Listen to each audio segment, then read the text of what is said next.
have the answer to the power of 3. Mm-hmm. The answer is 8. The answer is 8. The workout is 2 to the power of 3. That's just the equation. Short version, like you say 2 to 3, like teacher. She probably wants 8 though.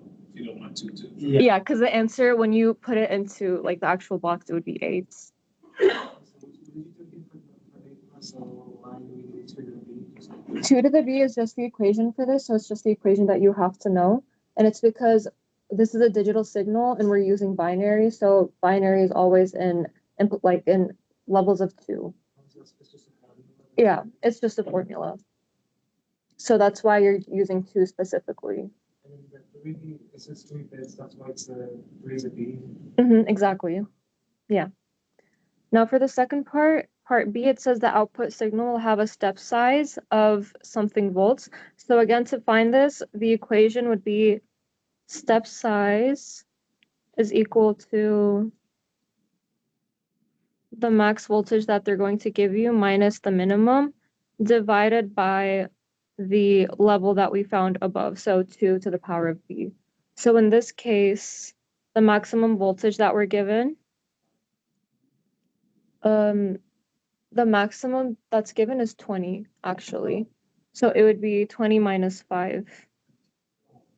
Yeah, and then 2 to the b, we already found above. Yeah, so it would be 2 cubed. Yeah. So it would be 20 minus 5 is 15 divided by 8, and that would give you 1.875 volts. But because it asks you for 2 decimal places, it would be 1.8 volts. Is your exam going to be on paper or in Microsoft? Okay. And yes, you made it very clear today. We are sure of the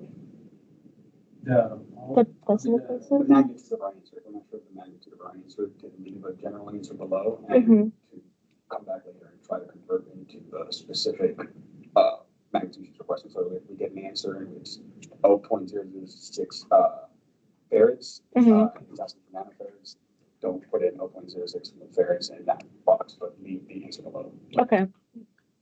Yeah, definitely do what she tells you guys to do. So you got full points. Yeah, show your work. Honestly, this class, like, you guys have Dr. Abulaiha, right?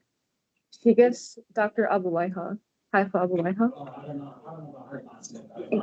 And that's her name. She gives a lot of partial credit, so make sure you're showing all your work and she'll give you credit.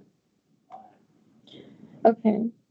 So the next question asks for the quantization error for this signal, and this is very easy. It's just dividing the step size that we found by 2. Oh, that was the eraser.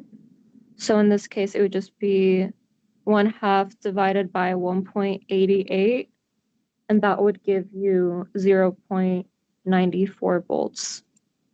So is it divided by 1/2 or is it by 2? I heard you say 2. You divide by 1/2, which is just, or you divide by 2, which is just multiplying by 1/2.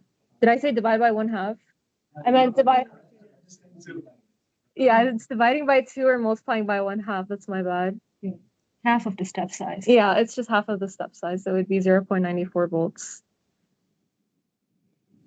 And then the last part for this question is finding the signal to quantizer noise ratio in decibels. Again, just another equation, which would be this. The equation that you use would be 1.76 plus 6.02 multiplied by the bit size b. So it would be 1.76 plus 6.02 times 3, which we already established was the amount of bits because we used it for the other parts of the question. And so this will equal 19.82 decibels. Which part? So D is asking for the signal to quantizer noise ratio in decibels. So the equation that I have below is the equation that you would use for this. Is that fixed number, the 1.76? Yeah, it's a fixed number. Yeah, this is a fixed equation. You just do 1.76 plus 6.02 multiplied by the amount of bits. So you have to know this equation. Yeah. Yeah. Depending on the resolution of the ABC, we're gonna see these numbers repeat, so we have Mm-hmm. 5-bit ones, then it's already 31.86 for the SQR. Yes, Is it the 1.71 and the 6.02, or this is the formula? that's just the formula. And then Yeah. you minus whatever you got from the, oh. No, you, 1.76 plus 6.02, and then minus 1.76, I mean, you got the 6.02 from the other. No, I think that's the equals. oh, my bad. Wait, I'm so sorry. Don't mind my handwriting. Yeah, no, that's an equal sign. Don't subtract off. That's an equal. It's not a minus. Yeah, so it's here. Let me fix the equal here as well. Yeah, so this is just an equation and they're equal. You don't subtract 1.7. So you just added the p-value, like the base value. Uh, Then times 6.02 plus 1.76. Yes, you multiply it by that. And the reason why, yeah. Yeah, go ahead. And so in this case, when we said bigger value is better at the top, what we mean is when you're finding the signal to quantizer noise ratio, a bigger value would be better for that when you're thinking about this conceptually. But that doesn't really have to like do with the math that you're doing here. It doesn't really play into that. It's just a concept. But yeah, these questions are all just formulas, knowing the formulas. Yeah, what I did when I was studying is I made like a formula sheet of everything that I would need. And I just like kept repeating each of them and writing them down until I memorized them. We're not allowed to have these blank sheets on the store. And she's not gonna give you a formula sheet. You have to just know all of these. And once you've memorized them, go to your homework questions again. And then for him. We have the audio on her iPod. Yeah, you're good. Yeah. It And might it's not be as recording, right? big as usual. Alright, I just can't. You can't make it bigger on there? Yeah. I think it's like the way it's How about sized, if which is really weird. would it make a difference if we turned it? No, 'cause I think Like it's this? usually, team specifically, because it's on a display. set. Yeah, because I haven't seen this issue before. It's Like, what if we turn it so it's horizontal on here? Would that fix it? it might fix it, but I think Screen also now, the whole screen might turn. Right now. Yeah, I don't think it's Yeah. such a. Oh, whoa, it's actually fixed now. Wait, there's an icon up there that says is that just the volume being off? The icon at the top, Justin? Yeah, I didn't On miss, the top, yeah, right? those are how they were before I touched anything. No, it's not you. I was asking if her volume is off. Or I if think- that's the mic being off. I can probably just check. So with the X up there, You guys said. You're good, you're good. You can don't worry about it. I have volume off. Okay, that's the volume, right? Not the mic? Yeah, no, the mic would have the microphone, the Okay. microphone idle. I get paranoid because last semester we were doing an exam review and we were sharing the screen, I think, and we also had our mic off in the chat. And like we did I think we did like 15 minutes of the review and that's when we found out and we were like, why didn't anyone just put it in the chat? So we were just talking to ourselves the whole time. So people were not even listening, so. guess. Right now, the mic. Yeah. And I think- thanks for fixing the display. Yeah. It's Okay. much easier. to see. Oh, it's bigger now too. Yeah, it's so Yay. much easier. Okay, that's great. three, Okay. And this next question is probably the easiest question you can be given on the exam. Four functions. Yeah. you just follow these numbers, that's right. I'm sorry, what? So you basically just follow that. Yeah, exactly. So like, just make sure you get this question right to get your points. Yeah, I hope this question shows up on the exam, 'cause that should be easy. Yeah, this one's really easy. You probably should have, but It is a lot, but like, Patrick, that is out of the process. Yeah. Yeah, and she wasn't happy with the second test results, so. Was this on the second test? No, no, no, what I'm saying is Oh, that okay. the third test might be influenced, like the level of difficulty. Mm. of the past two tests. Right. Maybe, Could she yeah. accept it with an exam about person could have done like 100, right? Maybe. Maybe. Because you know how she said that she's gonna make test two easier because the test result from test one wasn't good. But a lot of person didn't do good. Like, Yeah, it's she I didn't don't bother checking the average. Oh. One of my theory got like, I do want to ask for your test 1 and test 2, did you see multiple choice questions? Like, I mean, Not- it's not- it's usually bringing multiple questions. Like, oh, not like problem solving, more like Mhm. it's like a fact. And Yeah, like, so on test one, definitely, Yeah, it's, yeah, like, what is this? Right, it should Uh, probably from the introduction portion, Right. right? okay, so you might still have to like, Oh, If test two actually had multiple choice too, it had like one or two. Both sets. Might be the only ones that got right. okay, makes sense. All right. Did you take it? Not good. I mean, it's good. Yeah. No. You didn't do good? It's okay, you'll do better this time. The guy stands next to us, he got like 100. Point. Not the one, the guy, the Asian, he got like 111. What are you doing here? And he was like, no, I just want to check my grades. Okay, let's continue. So this question asks what the quantizer output for the sample signal shown below will be. So like you guys said, you just follow the dots on here. So you're given like a range. So for example, this range here is the range for 4. So any points falling at that, like in that range, would just be given the value of 4. Yeah. So it starts off here. This is, can I change the color for this? Yeah, you can. Okay, so it starts off here, and that's a 4, obviously. And then it goes up to 5, falls back to 4, and then here it's at 5. And then you guys lead me through the rest of this.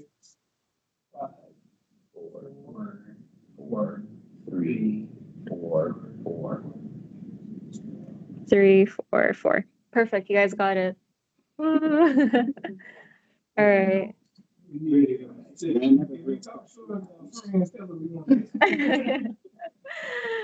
Oh my god, and my handwriting looks terrible again, but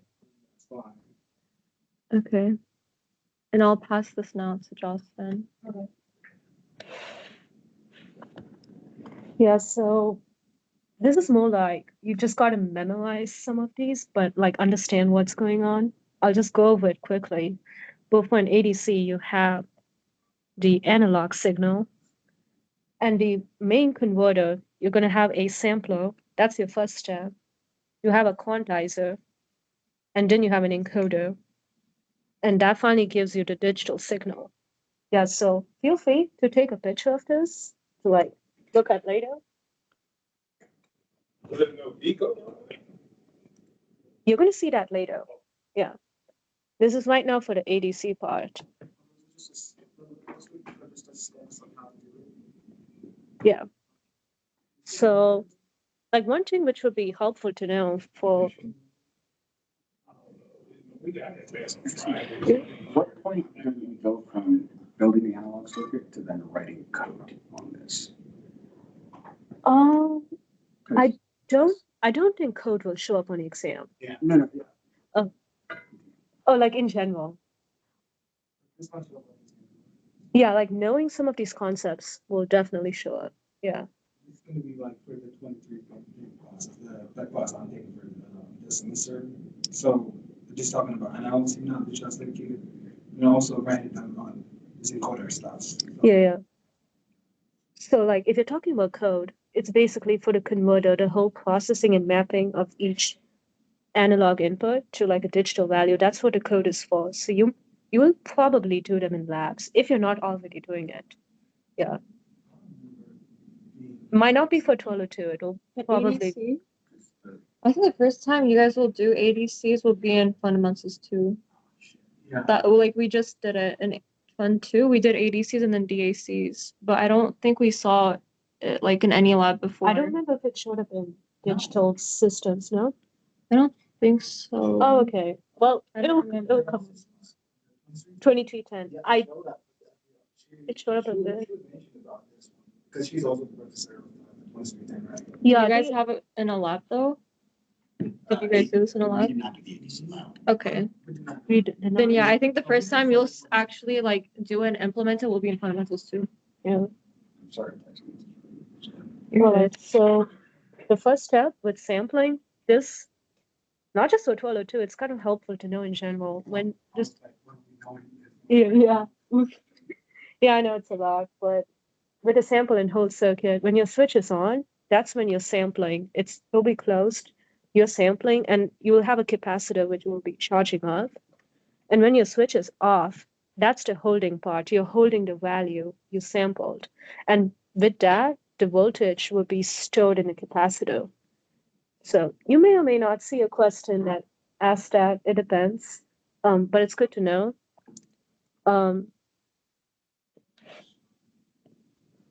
You need to know, oops. You need to know this. So having a higher sampling rate, that gives you a better accuracy, but you will come across this issue, aliasing. That's when your high and low frequency samples, they're hard to distinguish from each other. So that is why we do Nyquist, where we did in a way first problem. You multiply the max frequency by 2, and then in 1.1, that's like it's like an ideal kind of frequency you want to go with.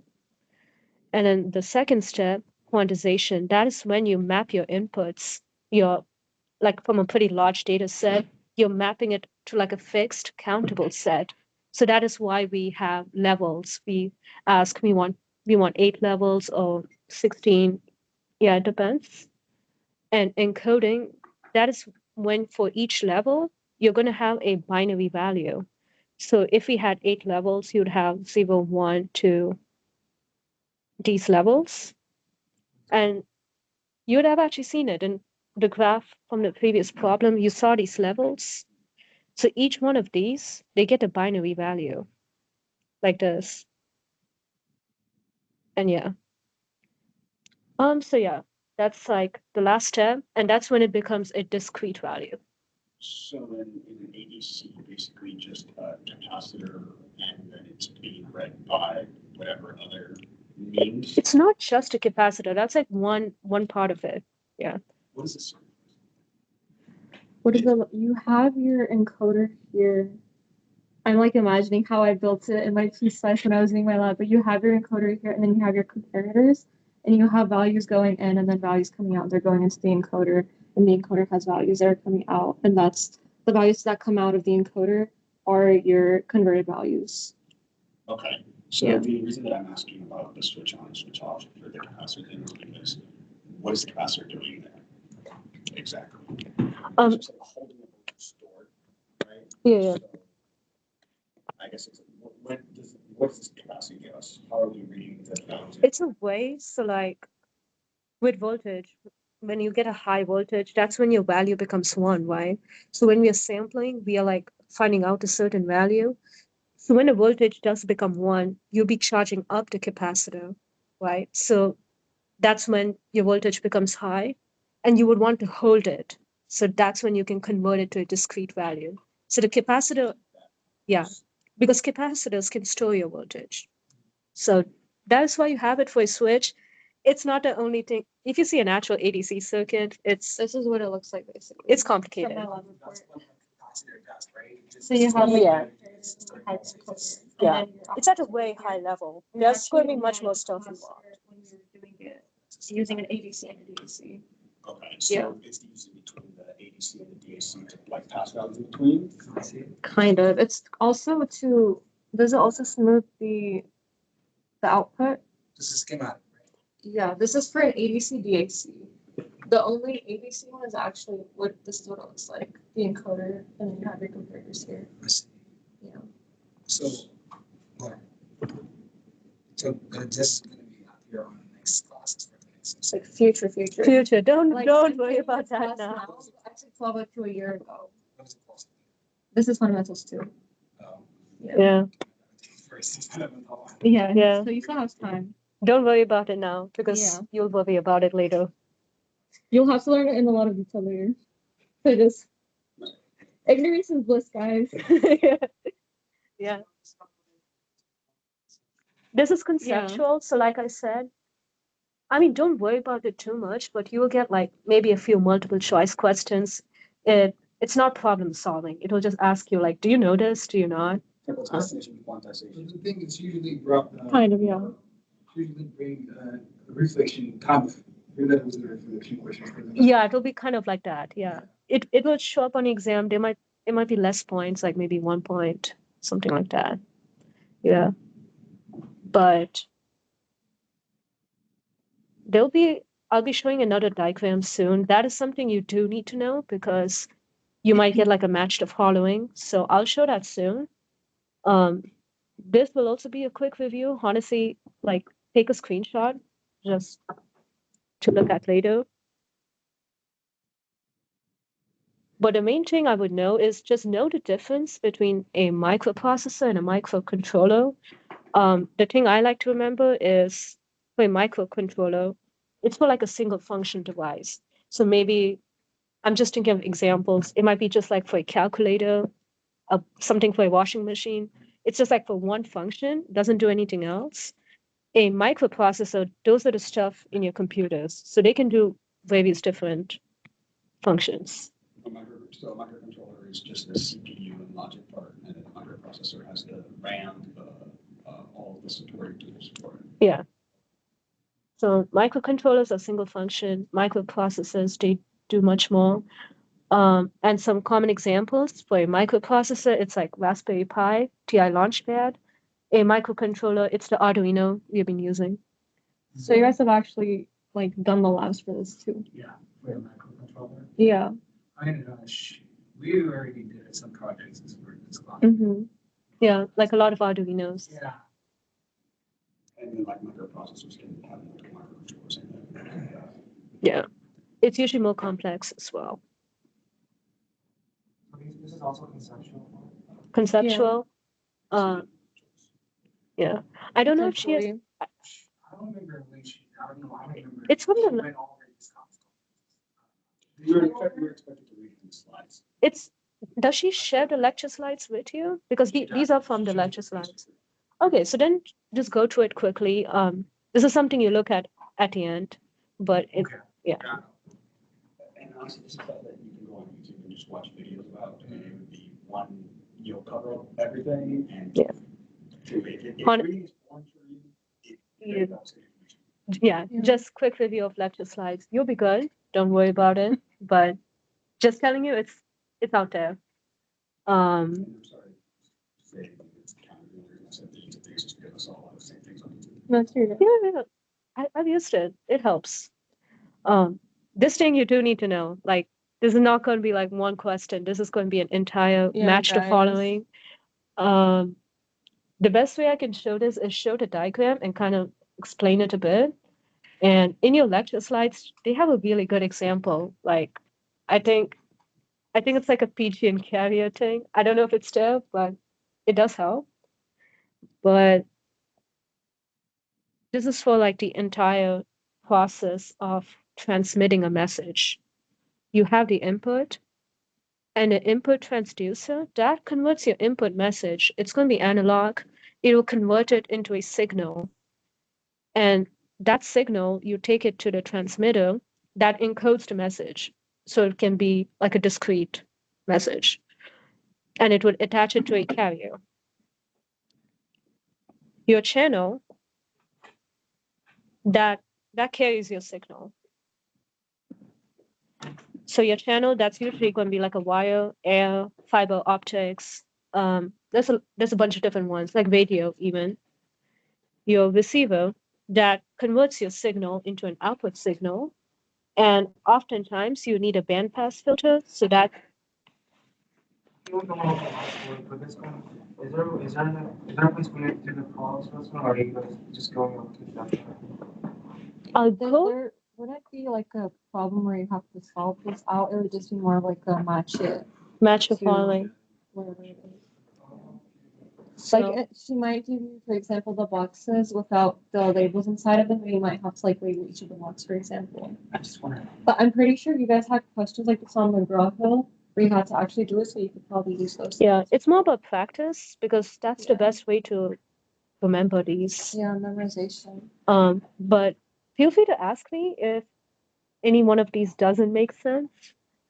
With the receiver, you will need a bandpass filter, so that is what strips the message from the carrier, because your carrier, like a fiber optic or radio, it's going to have multiple signals from everywhere, right? Like even with your phone, you're going to have a bunch of different signals from different people. You only want your signal, so that's why you have a bandpass filter. And this is just something to know. Your amplitude of your received signal will be half of the transmitted signal. Just something to know, might show up. So I remember, when you guys took these classes, you should bring this kind of questions rather. for me, it did show up on the exam. Like the match the following we've been talking about, it does show up, and I'm pretty sure it will show up again. Yeah. Because I'm asking you because I didn't see it on this question that has really with this kind of stuff. Like in your lecture. For the homework. Yeah. Did you not see it? Hey, look, I'm finishing number 13 right now. Yeah. The first set of ADC stuff is like the next. Yeah, version from- the first but homework. I have not gotten to the vote. This kind of stuff. Oh, so none of you have seen this yet in lectures? we got class on Friday, so she might do it on Friday. I don't know. I was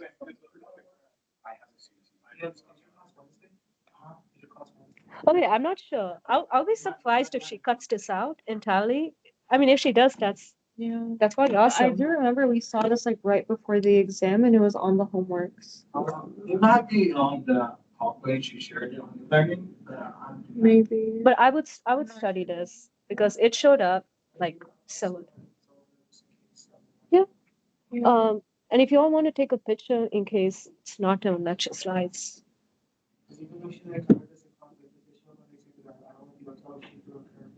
Oh yeah, yeah. The best way to do this is just understand what each step does. And the lecture slides, they have a really good analogy. It's kind of long, but it helps. Just go over it, then keep practicing doing the matching at the homework, and you should be good. So any questions over any one of these steps so far? And this is like just an application for AM radio. It is from the lecture slides, but you're using a carrier that takes in a low frequency signal and just prepares it. And a bandpass filter, that's what isolates it from other signals. And then once you demodulate it, so it's going to come back to you, you have a low pass filter that eliminates the high frequency signals, and that's when it becomes ready for listening. So something to get out from this, you're going to see the bandpass filter, low pass filters. That's what helps with filtering your signals out. So just don't forget that when it comes to receiving the signals. And so in RF, the reason for the precision of the filter is so intense is because the frequencies that we're switching between are so specific. Yeah.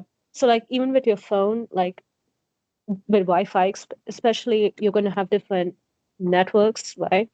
And you don't want to be using someone else's network. So that's like this whole process comes into play, and you would see filters in between. So that filters out your signal.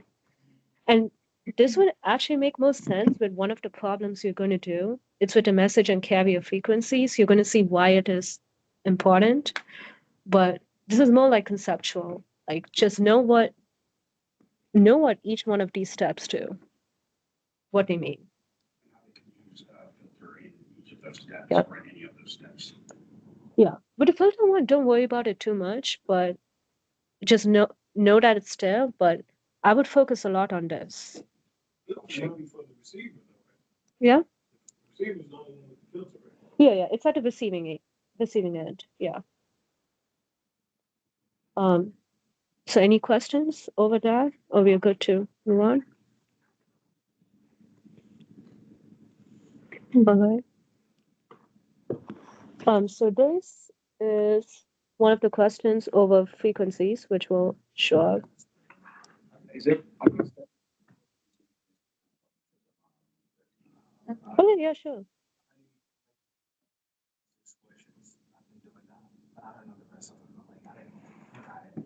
Is this week your last homework assignment? Okay.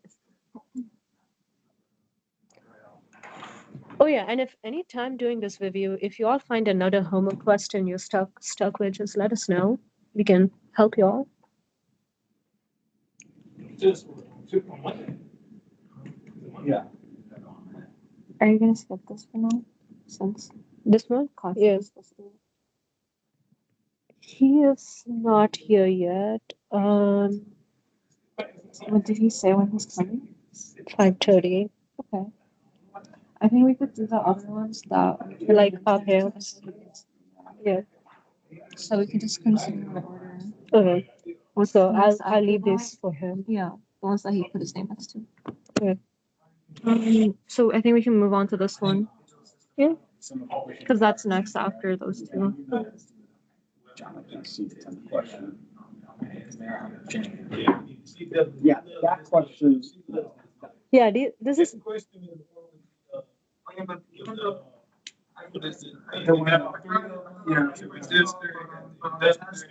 The impedance, equivalent impedance. wait, sorry. I couldn't hear.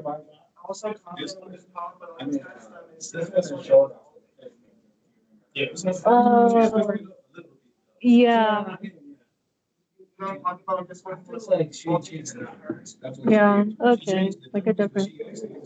I was ready for this question. He's waiting. I was like, oh, I'm sorry, can you say that? We have one similar to this actually. So yeah, we'll go over. it. Oh, yeah, we We have- skipped a few questions because one more guy's gonna come in, like he's gonna do some of the review too, and he was gonna do the other ones, but he's not here yet. Yeah. So we'll do the rest of the ones that we said that we would do and that we went over, and then when he gets here, he'll go back and do the ones that we just skipped. Yeah. Yeah. But we'll come back to it like Yeah. pretty soon. And these are just reviews from the past exams. She told her that she knows. Yeah, I She definitely brought know this question. one. Yeah. Yeah.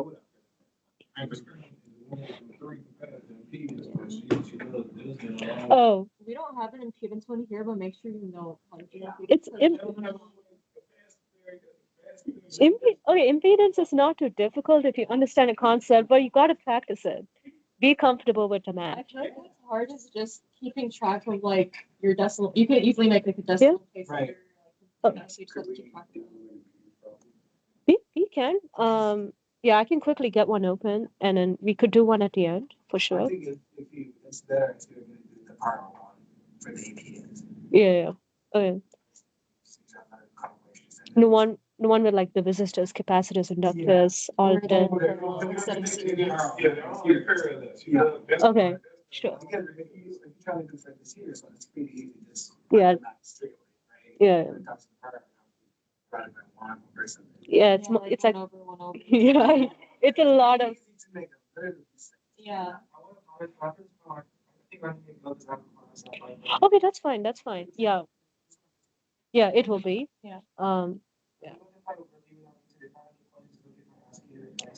So actually, from 6 to 8 today, we have a study with IEEE. So there's going to be a whole many other tutors. They'll be just here to help you.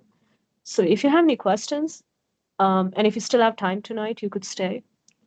See if someone is there to help. But otherwise, just put your question on Discord. We'll definitely help. I will not. You will have to check the tutoring schedule to see who's there for 1202. But this will be on YouTube for sure. All right. So This shows up on the board. yeah. Okay, so I'm just going to quickly go over this. So the first thing you need to do is to find what VO is. And VO, we're just going to use Ohm's law for this. So will be like the resistance. 10 kilo ohms. And then 5 milliamps. So that should give you 50 volts. Yeah.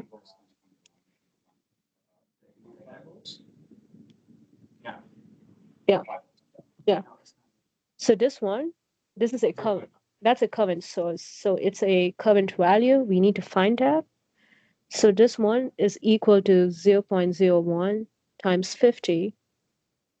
So that should give you 0.5 amps. So we have a bunch of different ways we can go with this. If you know common division, go ahead. Yeah, I'll show you how to do the common division one first. Oh, sorry. So if you're doing common division,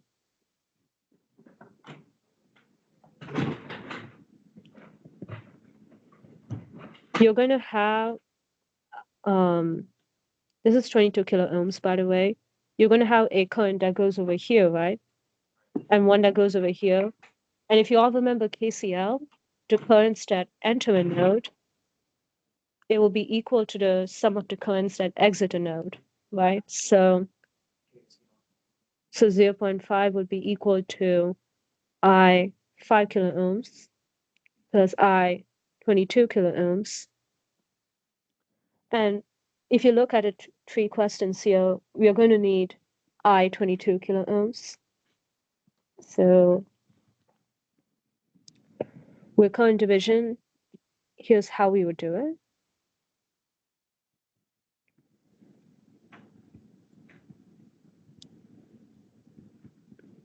So these are the two resistors, right? And then we have the current value that's entering. So that would be 0.5. And that gives you 0.093 amps. This is not my favorite way of doing it, but if you know the formula, go for it. Why would you prefer 5 kilo ohms instead of taking 22 kilo ohms, right? Like as a unit, or when you try to do like current divisions, I thought we supposed to take the 22 kilo ohms instead of taking 5 kilo ohms. That's for voltage division. The way that you structure your numerator for voltage and current division are different. Yeah, for the, I just remember for the general formula for the voltage division is like VS times R1 divided by R1. Current division is not the same thing. That's what's pretty tricky. And I'll go over another way, which I think is a bit more foolproof. If you ever get stuck, you don't remember the formula. What you'd have to do is, So if you're trying to find the current over the 22 kilo ohms, which is what we're doing in this case, you add them in the denominator always. So that's like just that. In the numerator, you would put the other current. the other resistance. Sorry, not the other Yeah. resistance. What do you mean by after this? So in this case, we have the 5 kilo ohm and the 22 kilo ohm because she's trying to find the current through the 22 kilo ohm. She's putting the 5 kilo ohm resistor on top. And you can prove this equation by doing the Ohm's law, but that would be like a whole process. Yes. That makes sense. The current that's a 0.5, that's not the current for the 5 ohms or 22, that's just the total. That's a total one that's entering. Okay, so the way the current division works is like, say, so of course you have to solve for whatever current that you're looking for, but the another current on the other side, that has to be a total current. Yeah. So what I did right here, that's KCL. That's what current division is based off on. So you're having like this right here, that's your 0.5 amps. That's from the current source. So that is equal to the one going to the 5 kilo ohms plus the one going to the 22 kilo ohms. So I can quickly go through how it's derived, the formulas. So if you ever get stuck, just go through this. Yeah. So 0.5, I came from the 0.1 times zero. The structure just tells you it's a dependent current source. It's a dependent current source. Just have to follow the formula. Yeah. But what we do is you can combine the 5 and the 22 kilo ohms. Those two are in parallel. So if you combine those, you get a resistance. I'll just call it R equals for now. And then now you just have R equals and the current source, right? This is 0.5 amps. You have R equals, you combine the 5 and the 22. You can find the voltage from that by just using Ohm's law. So that's your voltage. And what do we know about voltage for parallel resistors? For parallel resistors, we have voltage division, so it's evenly like spread between the two. That's for series. With parallel resistors, Voltage are the same. yeah, they're the same. So know that. They're both the same. So now, since we have the voltage, we know what the voltage is. Uh, Which one? This is just another way that you're doing it, right? Yeah. I'm showing how the current division works. She's proving the formula right now, so it's a little more intuitive. Yeah. And honestly, I'll solve this really quickly so it doesn't get too messy.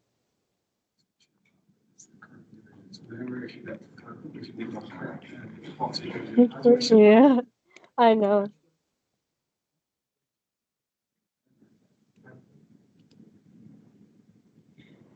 Hopefully I did the math right, but your voltage should be like 2.037 volts. You might have to go through the math yourself, but you have that voltage. It's going to be the same for both the 5 and the 22 kilo ohms. So now you can find the currents to each one of them because the voltage is the same. So if you want to find I22, that'll be this voltage, 2.037 divided by 22 kilo ohms. So you're doing the same thing with current division. It's just another way to approach it. So just pick one, be comfortable with it, and practice it. So that's for finding the current. Do any of you have questions over that? Yeah, so you put the 5 and the 22, you put those in Parallel. parallel. Yeah. And then you have the current, the 0.01 VO. You can multiply them. That gives you a voltage. Yeah. And since it's the same for the 5 and the 22, you can find the current for the 22. Yeah. So we have the current here. The voltage for the 22 kilo ohms, that's just going to be a current times the resistance, 22 kilo ohms. So that should give you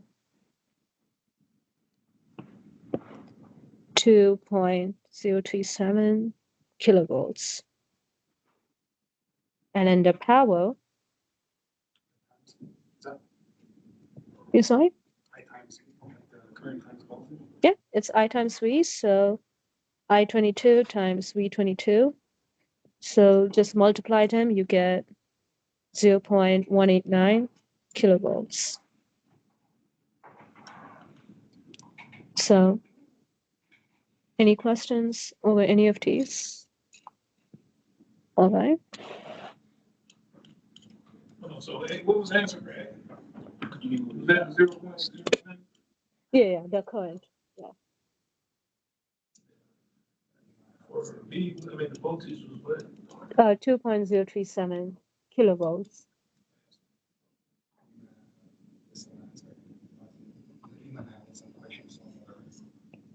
Right, but she likes that question. It will probably show up or some variation of it. See, she switched it last time here, but I just can't remember what she did. I feel like it was similar. It was similar, but she just switched it somehow. I don't know what she did. She had a fourth row or something. When in doubt, just use your basics. Ohm's law usually helps. You do the KCL. That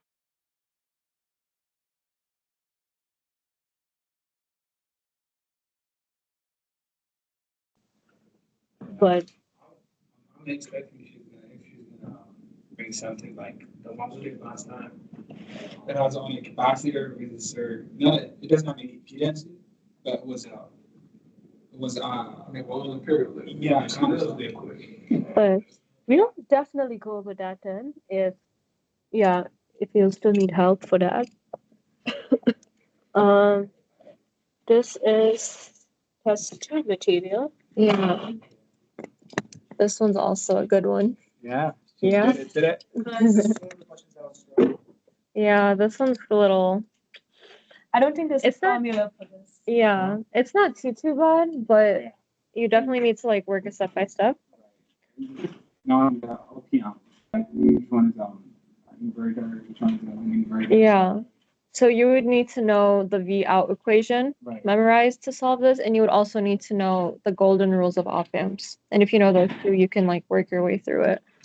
So to start, I want you guys to kind of lead me through this because I know it's kind of tricky, so I think it'll help more if we do it together. What kind of op amp is this? Inverting some. This inverter, right? It's It's an inverting. We go like, if it's right here, it's dominant, if it's here, it's inverted. No, you It's- gotta sign of your OPM. It's inverting because it's going into the negative terminal of the op amp. So this one right here is going to negative. Mm-hmm. That's what it connects. If this one was positive, if it's 25, that's what's, it's not inverted. Yeah, exactly. So this is inverted, just like you guys said. What would the V out equation for this be?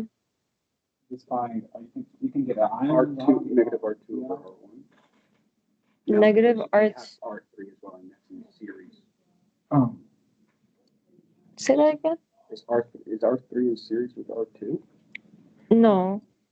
Oh. For the V out equation, you don't need R3. Yeah, how are we not supposed to Because find V out? out would be the gain plus, the gain times the V in, So, Yeah. right? So for V out, it would be your input voltage that's going in. And because it's inverting, you have your negative, right? So it would be negative Vs. And then obviously you have your resistors that also play into this. And in this case, you would just do R2 divided by R1. And you know how we usually have RF instead of R2? And it's like a little more intuitive because it's up to the top. In this case, you can see that it's connecting that point between R1 and the inverting terminal to the output, which is what RF usually does. So if you think of it like that, then it's a little more clear. So in this case, The reason that I asked, Equals negative R2 over yes. the reason that I asked this time is because typically when we have another resistor after in V out, the resistor R3 is not connected at a node to the first one after, Yeah. right? Yeah. So that's where I'm confused. R3 does not play a part in this. It doesn't play a part in the V out equation. Yeah. I mean, you'll need it to find like the current, but you won't need it for the V out equation. Yeah. Yes. Right. So when you're trying to find the V out, you just see the direction of the current, right? And then the VS is connected, like they're the connection between the positive terminal and the negative terminal, like the virtual connection. Is that what they call? You're talking about the golden rules, right? Yeah, the golden rule. Yeah. That's what I'm saying. So, how did you get the V out? It's called the negative VS. I'm sorry if you got that wrong. But the way I think is right now, V out, if I want to find the V out, this comes from this one, right? Yeah. Oh, Yeah. So because it's an inverting, that's where the negative comes in, and you're multiplying it by the input voltage, right? So in this case, that's Vs. So that's the first part of the equation. The next part is typically when you saw this using like other op-amp configurations and you were being asked to find like the output voltage or things like that, you typically had RF, right? And that was connecting the input to the output. So it was acting as a feedback resistor. But in this case, you have R2 that's between the resistor R1 and the input. So it's still connecting the input voltage to the input to the output. So in this case, your RF or like your feedback resistor would be R2, which is why you're doing R2 over R1. So it's a little more, it might be a little confusing because you usually see on top and it's usually a little more clear. You don't have an R3 value or like an R3 resistor. In this case, you do. But because it's connecting the input to the output, that's what you would use as your RF. So you just have to look at which resistors connecting those 2 points together. Does that make a little more sense? Yeah. And I apologize for having R3 earlier. Oh, you're okay. Don't worry about it. Wow, that's the first part of this. So then, You two look a little confused. saying use that. Yeah, so you know how typically you would have, for example, something like this, right? You have your V out here, and then you have, it could be anything. The terminals don't matter, and you have this, right? And this is your RF. You see how this is connecting your input to your output? So it's acting as a feedback resistor, right? In this case, this resistor right here, R2, is connecting your input and your output together. So instead of seeing it up here, so let's label this R2 instead. Yeah, it's just down here instead. But this would be like your RF. Does that make sense when I draw it out like that? Because this is just like labeling it. It doesn't have to be R2, but this right here, because it's connecting the input to the output, this is like our feedback resistor, and it could be labeled RF, R2. It doesn't really matter. That's just a label. But here, instead of being up here like you typically see it, it's down here instead. But again, it's connecting your input to your output. So we have here is negative 19 volts. Okay, so. Yeah, if you solve it out. Yeah. And it is based on like, what's the things that you're charging The which part? This, both of these points right here are your inputs, and this is the output of your op amp. Does that make sense? Yeah. Okay. Okay, so since these two are the inputs, Mm-hmm. that's why this one's initial R. This one is R1. This one right here is R2, but we're using that in the V out equation up here because it's connecting the input to the output. So you know how typically for this, for example, if you had something like this, your equation would be negative V in is RF over R1. It's similar to that, except you're using R2 instead. So this R2 value right here, because it's connecting your input to your output. So you have something similar to what you typically see where you have to find V out, but the placement of your resistor is just somewhere else. Does that make sense? You're getting it? I don't want to confuse you more, but I feel like I might be confusing you guys. No, I understand. Do you guys Yeah, I understand? think if we go through and calculate and do like some actual equations, it might clear up a lot of that. Okay. The same patterns. Okay, yeah. If it's okay with you guys, then I'm going to erase this part over here so it's like not as messy.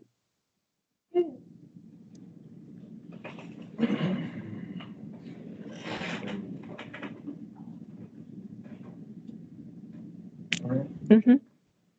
So yeah, sorry, yeah. All right. Bye. Thanks for coming. I'll actually watch the video. Thank you. Okay, I really don't want to confuse you guys. So like if you guys do get confused, stop me at any point. Okay. I think that the only confusing part is that the R3 one, I was trying to think of how we were supposed to treat that and just Yeah. forget about R3. Forget about R3. Look at the input and how it connects, what is being connected at the input to the output of the op amp. Exactly. Identify it first. Mm-hmm. Yeah. It will make more sense as you find the currents. Yes. So let me erase this right here. Okay. So now let's go ahead and solve this. So your negative Vs, we're given that Vs is equal to 8 volts peak to peak, right? So we do negative 8 multiplied by R2 divided by R1. So 3800 divided by 1600.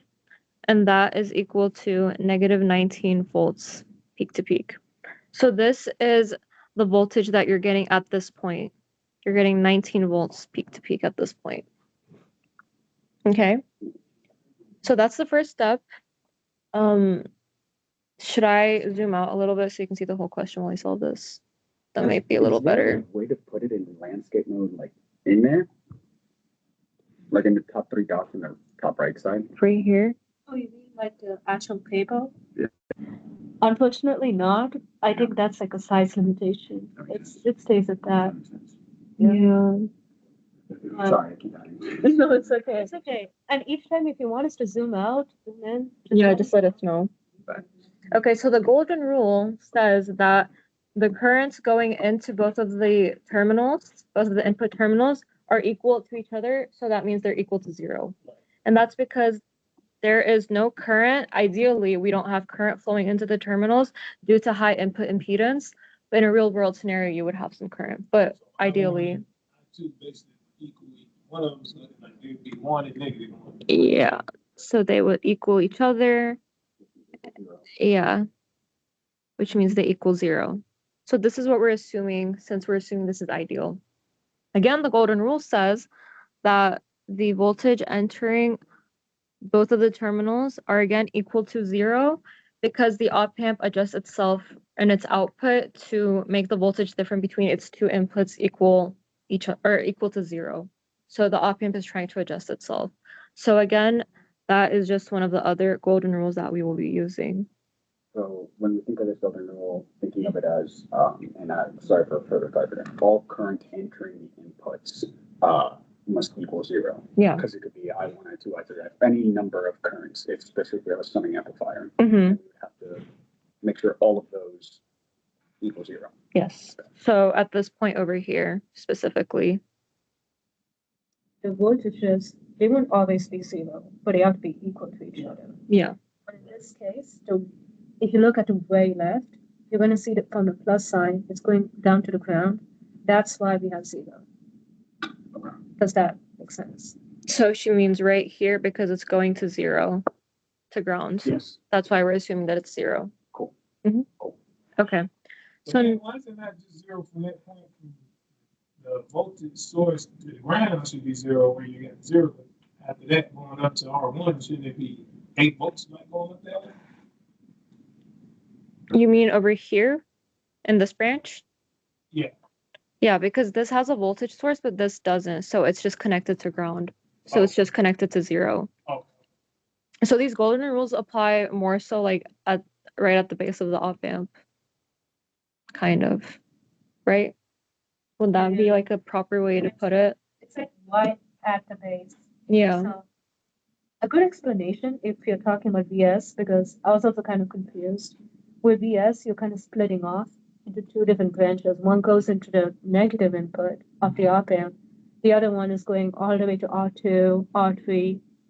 You can see that, like there's two different branches. So when we have a situation like this, it usually means that VS, it's going down to the second branch and not into the op amp. Oh. So when we talk V plus, V minus, I plus, I minus, that's right at the inputs of the op amps. Oh. Yeah. Okay.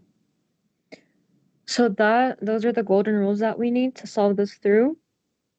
So now we're just going to use Ohm's law. So that's V equals IR, but since we're finding the currents, we're going to be doing V over R. So what's important here is to note that when you're trying to find the voltage for this, so the top part of the equation, you're finding the voltage difference between 2 points. And the way that you do that is you follow the direction of the arrow. So for example, for I1, we can start off with that. You would have Vs minus the voltage entering the negative terminal over here. And the reason why we're doing Vs minus that voltage is because the arrow is going from Vs to that point where the voltage is entering the negative terminal. That's why we're doing it in this order specifically. And then you have this over R1. So your R1 is given as 1600 ohms. So you would have Vs, which is again 8 volts minus 0 because of the golden rule. And then you're dividing that by 1600 because that's R1. That's this point here. And when you solve this through, so it's 8 divided by 1600, you get 5 milliamps. And that's the first part of this question. So it's asking for 5 milliamps. So automatically, once we do that, we automatically should know that I2 should be negative. Yeah. So if you're quick with it, then you can see that it's negative 5 milliamps immediately. But if you do need to solve it, you can also solve it step by step. But yeah, because they're going into the same node, but they're in like they're in the same direction going to the same node. So if we're to find I2, you would do, you're coming from here this time, I2 is going like this, so you're doing V out minus, and it's going like this. So it's minus V going to the negative input, and then you have that over R2. And R2 is given as 3,800 volts, or 3,800 ohms. Not volts. Definitely don't do volts. So you would have V out, which we solved up here, is equal to negative 19 minus 0 because of the golden rule again. And then you have 3,800 ohms. And when you solve this through, you get negative 5 milliamps, which we could just write up here. Oh no, there we go. Just like that. So those are the first two currents. Any questions so far? Does that make sense? Okay. Now we're going to find the third current, I3. So again, when we're looking at this diagram, we can see that the current is coming out of this node, which is V out, and it's going down into ground. So it's going to be minus 0 because that is ground. And then this is over the resistor R3, which is 5,400 ohms. So it would be negative 19 over 5,400, and that would give you negative 3.52 milliamps. Negative 3.52 milliamps is your answer. And then the last part of this question asks for I out, and this is where KCL comes into play. So we're just going to write an equation, and we're going to write the equation for this point right here. So that would be I out is equal to, because I out is going into this node, and then I2 and I3 are coming out of it. So it would be I out is equal to I2 plus I3. So that would be negative 5 milliamps plus negative 3.52 milliamps. And that gives you negative 8.52 milliamps as your I outs. Just like that. And that would be the solution of this question.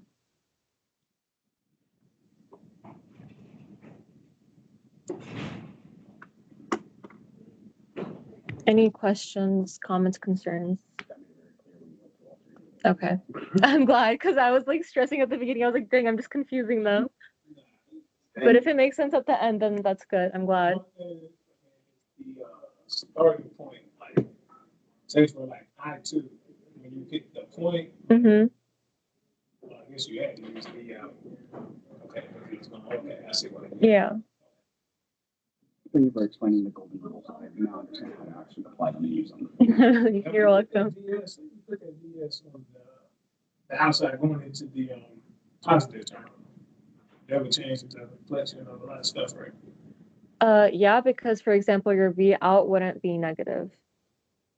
Right. Yeah, so just like starting from that point, it wouldn't be negative. So, But yeah, you would have to solve it accordingly in that case, depending on like where your resistors are, what way your currents are flowing. I'm sorry? It would be a non-numeric? Yeah, Okay, you have to use that equation. yeah. But as far as the concepts of following, The arrows and all of that, yeah. And you guys do understand like how we're applying Ohm's law into this, right? Because sometimes that can be it might not be very intuitive. But Ohm's law is basically we're doing V over R. So when we're doing each of the currents, and we're just finding the voltage difference, which is why we're subtracting in the numerator. But yeah, that's how it plays. The mental process to start this is basically isolate for the variable that you want to solve, and then Yeah.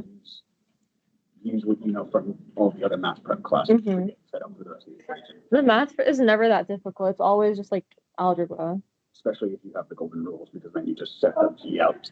You do those 3 calculations instead of having to do the entire set of all the other ways to figure out the answer. Yeah.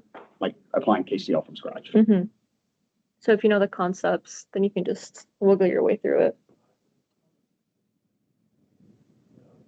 Okay. Next question. Yeah, I'm actually going to go back to one of the earlier questions, this one, which will definitely. We can solve those, and I need to head out. But yeah, thank you for joining us, guys. Thank you for the help. Of course, I hope I was able to help you guys.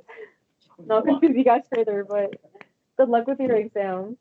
Thank you. What's your name? Norman. Norman? Yeah. Nice to meet you. Nice to meet you. I think we have met before. I don't know if we have. Okay, sorry. I think we see each other like officially met. That's not bad. Yeah. That helps a lot. Nice to meet you.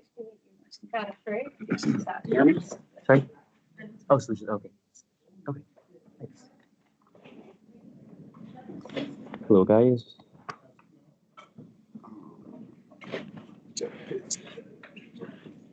All right, good luck, guys. Thank you. Good luck. Are you guys ready for this one? Yeah, yeah. I thought we weren't sure about this one. Which this one? Yeah. Oh, we're coming back to it. So remember how we skipped over a couple problems? So you just go back over some of them. Then if we still have time, you'll go over some of the test 1, test 2 material. We have a couple more. So, this is test 2 material. It's new. So yeah. Yeah. So we got. Did you guys take a look at the problem? Read the question and all. If you want to break it down, we haven't looked at this at all.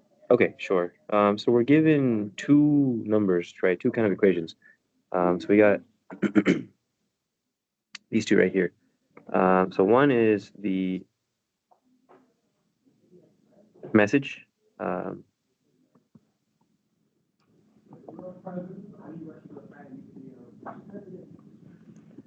This is the function for the message. And it's just a cosine, so it's just going to be a sinusoidal type wave. And we can break some of the information down here. So usually sine waves, the frequency is in the inside over here. So 2 pi 3000 is our frequency. Sine waves use radians. So we need to convert this to hertz. And it's convenient for us because it's written as 2 pi times 3000. And radians equals 2 pi times frequency in hertz. So the frequency in hertz of this message signal is going to be 3000 hertz or 3 kilohertz. And so we got one number there, and the other number that we have is 1450 kilohertz, which is the carrier frequency. So we have I'm sorry, that's like. sorry, yeah. Would you mind giving us the general form of the FM? Yes, yeah. FM sine.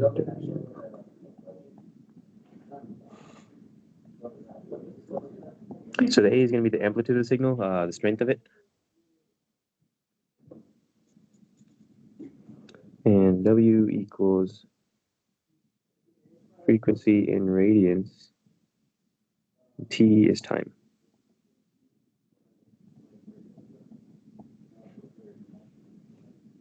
Yeah, and there's a general form. You can also add, well, yeah, I think this is good for what we're giving. So yeah, from the general form, we broke down the frequency and we got this right here. And the other number that we're given is this right here. So we have carrier frequency equals 1450 kilohertz. Let me move this down over here.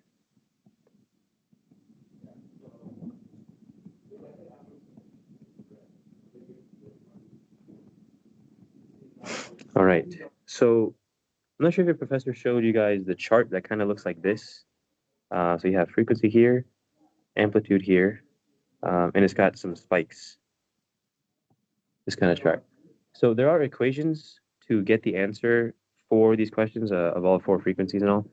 So I like to think of it this way. Is this familiar to you guys? Sure. We haven't Okay. had a lecture on this, and I don't remember. Oh, at all? Okay. Hmm. We haven't had.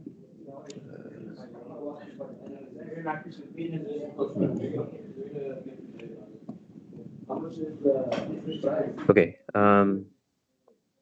So the way. Have someone from. Okay.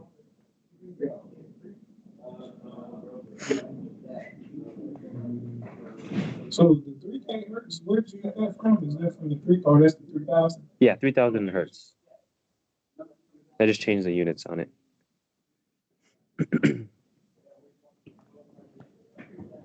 Do you know if we've covered something to do with like a graph that has frequency and amplitude on it and then like different signals? No. Oh, like over this? Yeah. We talked about that in class, because I haven't seen any of the pre-lab stuff. Oh, this one. Yeah, sort of. I mean, but just knowing like the overall structure of like a signal, but not like graphing it. Yeah, you're not expected to graph. Yeah, like you should know the frequency from just looking at it, the amplitude, time. We never learned about that. But Yeah, that's not bad. I missed a couple The of. graph, what it really does, it's like sort of like a graph, bar graph, right? So you're gonna find all these different frequencies right here, like all these different ones. You're just gonna lay them out horizontally based on your value. So you're gonna see some super high ones, some super low ones. It's like a bar graph. And yeah, thank you, man. I just had to confirm because I didn't see this on the homework problem like this. I Yeah. don't believe she will make you cry. we never learned anything about like positive or like negative. Or what were the questions? Finding the frequencies with this message signal and a carrier frequency. Oh, I don't remember learning about that. Did you do question 10 on the homework? No, I haven't even touched the homework for this week. Is that? That's the only problem I can't access right now, and that I haven't seen this problem at all there Okay, or any other homework. this is a test tree problem, so it will show up. Okay. Okay. Yeah. So there are equations. So do we need, is she gonna have a graph on there for us to look at? Or we just something y'all just know like? If she gave you a graph, you wouldn't need to do any of this Okay. math Yeah. because it will tell you what frequency is. Okay. You just She's kind of, not gonna give you that. but it's not that hard to construct this graph on your own as well.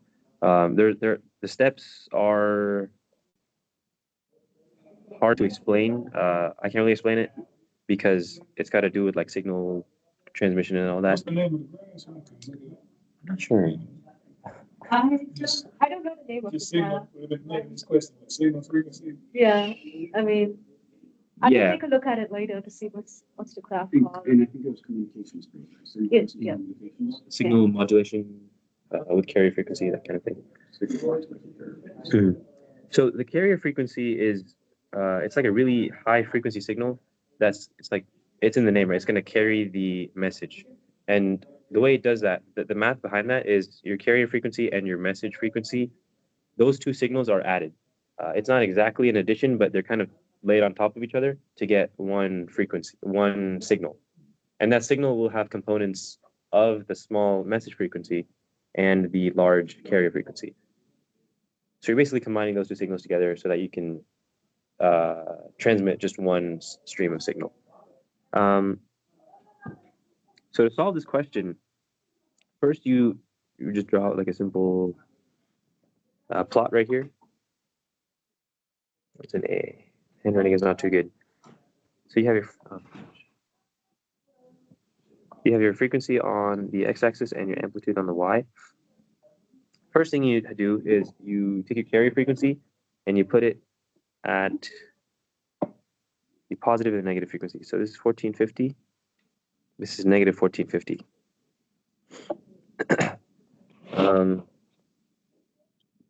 This is just because the frequency you're starting off. This is kind of you're almost recreating the steps needed to send this mixed signal. So you're going to start off with your carrier frequency of 1450, and then you're going to like symbolically add in the message frequency on top of it.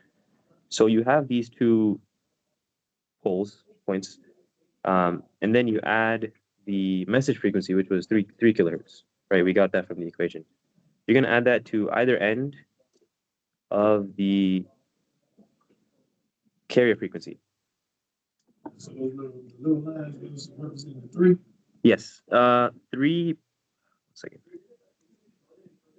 Oh, no. 3 plus the 1450.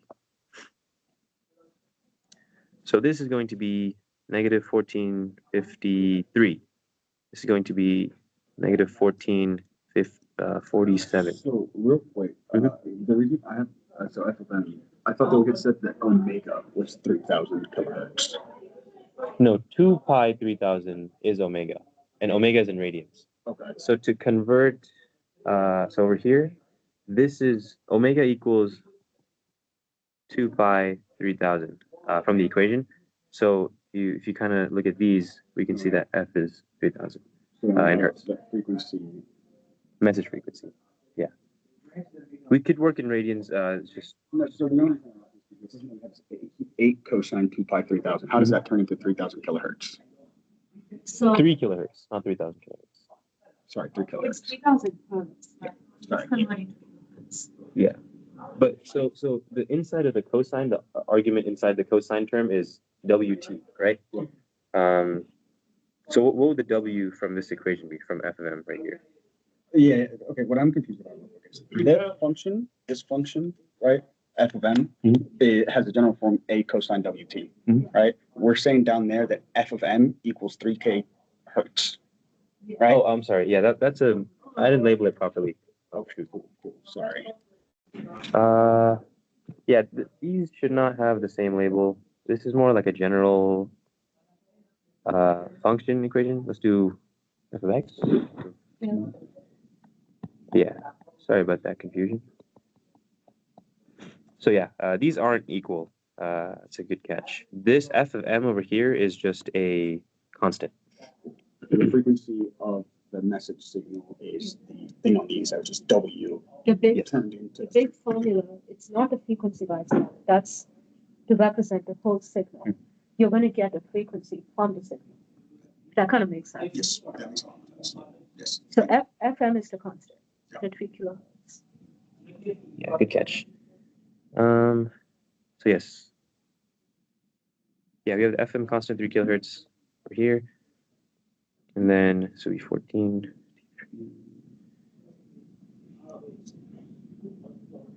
Seven. So you're kind of going on either side of your main carrier frequency, adding 3, I should say adding the message, subtracting the message on this one, add, subtract, and then add, subtract the FM value. And so these 4 points, there's different colors. These 4 points are going to be your answers for the question. 4 frequencies, I should say. Amplitude doesn't really matter. It's just, it's kind of just like a relative thing. This is how I kind of saw it, which is why I remember it. I don't know the explanation for why one is bigger than the other. And so your answer to these, you would just list the frequencies in order over here. Most negative to most positive. And in this case, you could just follow, since this is negative, this is positive, you would just follow this direction to list the answers out. This also A. Part A, yes. I think, let's see if we can do this. most negative, that would be 1450. Yeah. Yes, yeah. The most negative will be the leftmost on the axis of the graph. And then part B is just putting those in order. Part B is not quite. Part B, Cool. I'll let you get to part B. yeah, it's similar, but there's an extra step. So the reason we have these 2 poles for the main signal, we have positive 1450, negative 1450. It has to do with the modulation process, where it involves complex numbers, which is why you have a positive frequency and a negative frequency. So this is transmitting, right? These values are for the transmission, which means we have to modulate the message and carrier. And so through that process, we get these 2 frequencies.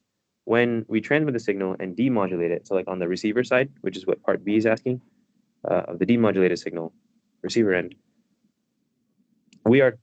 Do you want to give them like a new page, maybe? Oh yeah,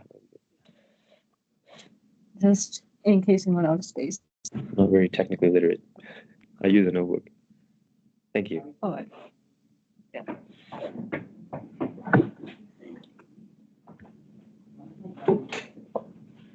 Yeah. So we're transmitting 4 frequencies, but 1 signal. So this 1 signal has components of these 4 frequencies. And do you guys understand what I mean by components? So, sorry? You're saying components mean The parts. right? carrier signal and the message signal?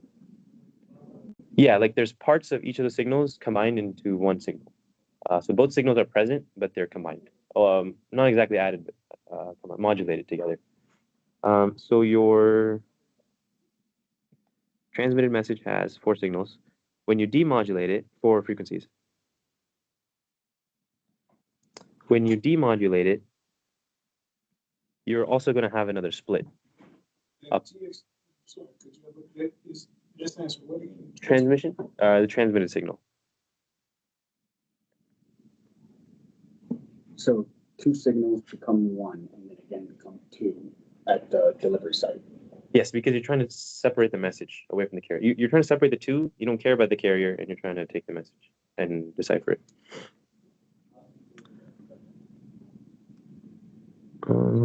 So since we have 4 frequencies and those are all mixed together, we're gonna have 8 at the end. Oh, like, do you mean just for part B or like in total? You're gonna have, yeah, it's 6 frequencies. So, Well, you would have 8. It's just that 2 of them overlap. 2 of them are 0. Well, 0. Oh, hang on. Let me see if. Let me go through the process and let's see if that kind of makes sense. Whoops. So we started off with 1450.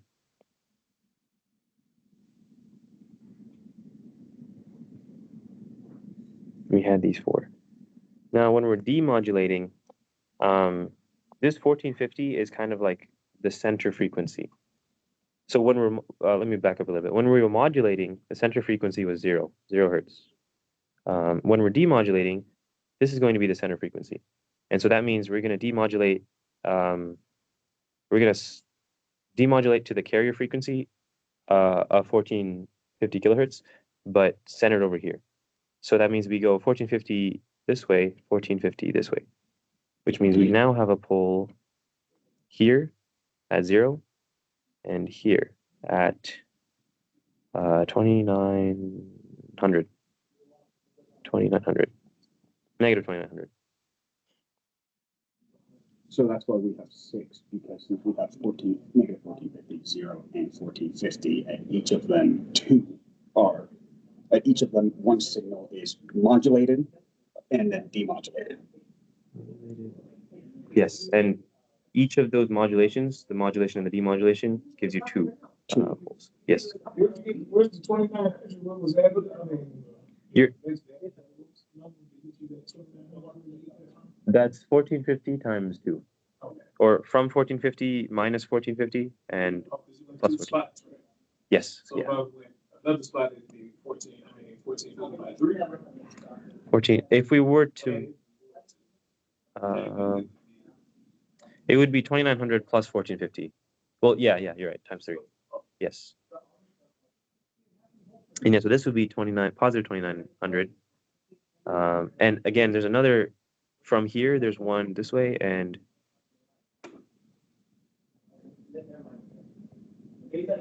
you have 2 poles at these increments, except it's just 0 again, which is why we don't have 8, because this is what I was talking about with the overlap, is those 2 poles are overlapped. So these are the demodulated carrier frequencies. So from here, you just add your message frequencies of 3 kilohertz, and that would just be 2900 minus 3, which is 2897.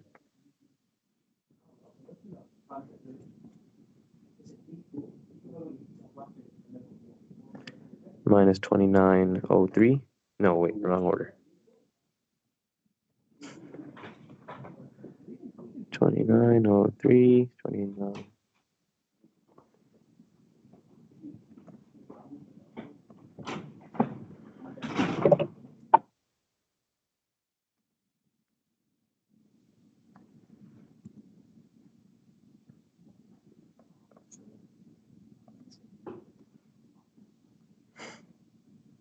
All right.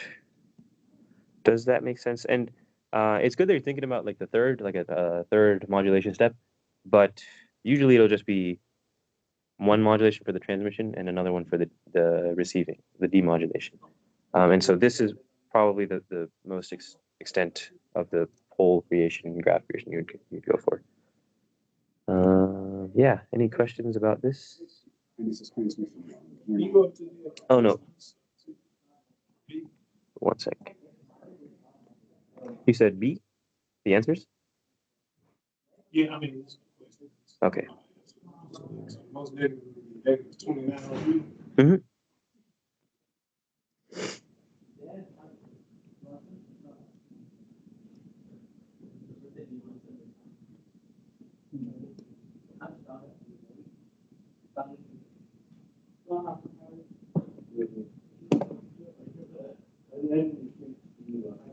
Yeah, so with the message signal, there's a lot of unnecessary information, like the 8, the cosine, the t. It's all just, as long as you have the general form, and you recognize that W is what you're after, I think that'll lead you guys in the right direction. When we're given an equation, that's going to be in W. We need to change that to frequency, and that's what we're using to calculate our Frequencies. frequency cutoffs, or FC. Yes, yeah.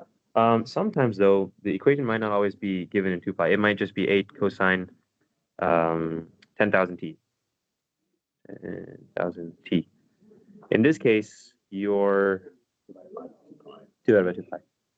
W equals 10k, F equals 10k over 2 pi.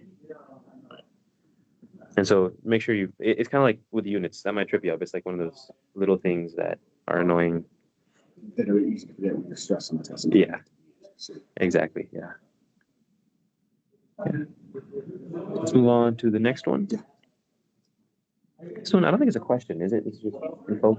Okay. Okay, we can just, let's just go through it. So your transducer is the physical device that's going to convert your signal. Let's take like a microphone for an example. So your transducer is let's do audio as an example. Your transducer is your microphone that converts the air vibrations to electrical signals. That's what a transducer does. And then so your ADC, analog to digital converter, is gonna, sorry? Those vibrations into the digital signals. That's what the transducer does. The transducer converts vibrations to analog signals, kind of like a rope wave, but electrical version of that, where it's electrons in an analog wave. The ADC quantizes the analog signal. Have you guys learned about that? Yeah. So that's where you convert it to bits. So once it turns into its job, the ADC defines what those different levels Yes. are. Okay. Exactly. Okay. Yeah. So you would have an analog signal like this, and then quantizer 0, 0, 0, 0, 0. Oh, and that's why, because the frequency, if you have like a crazy signal, the higher resolution makes it determine like more steady. Yes. Oh yeah, I did forget to mention it earlier. The whole reason why there are levels of events. The more levels you have, that gives you a better resolution. So instead of like maybe 1 or 2 steps, you're going to see a whole bunch of steps, and that makes it closer to the animals. So if you have like an access from 5 volts to 240 volts, and you have if you have a 3-bit ADC, that's going to be way worse than an 8-bit ADC or even a 16-bit ADC. Yeah, because with Wait. this, it's mostly like it's like flat lines, right? It's going to be like square waves. If you look at them, you're like stacking up the different square waves. So the more levels you have, the more square waves you're going to get. You're going to be stacking a bunch of tiny different waves, square waves, and that makes it really close to the analog signal.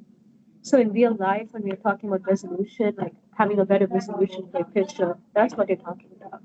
And yeah, and the reason that I bring up the kind of signals is because in every example, I feel like the signals that we're talking about are so uniform. And for a uniform signal, it's kind of hard to click, but if the signal's not uniform, then higher resolution makes more sense. Yes, because there's more variation, and so you're trying to capture the finer details in the non-uniform signal. Thank you so much. Yeah, so imagine something like this, right? This kind of signal. If you consider this as a 1, this is 0, then you're getting this kind of signal. But if you have more levels, If you have this many levels, then you'll be able to more accurately reproduce the signal. So yeah, that's what your ADC does. It's converting to a bit stream, your voice into a bit stream of bits.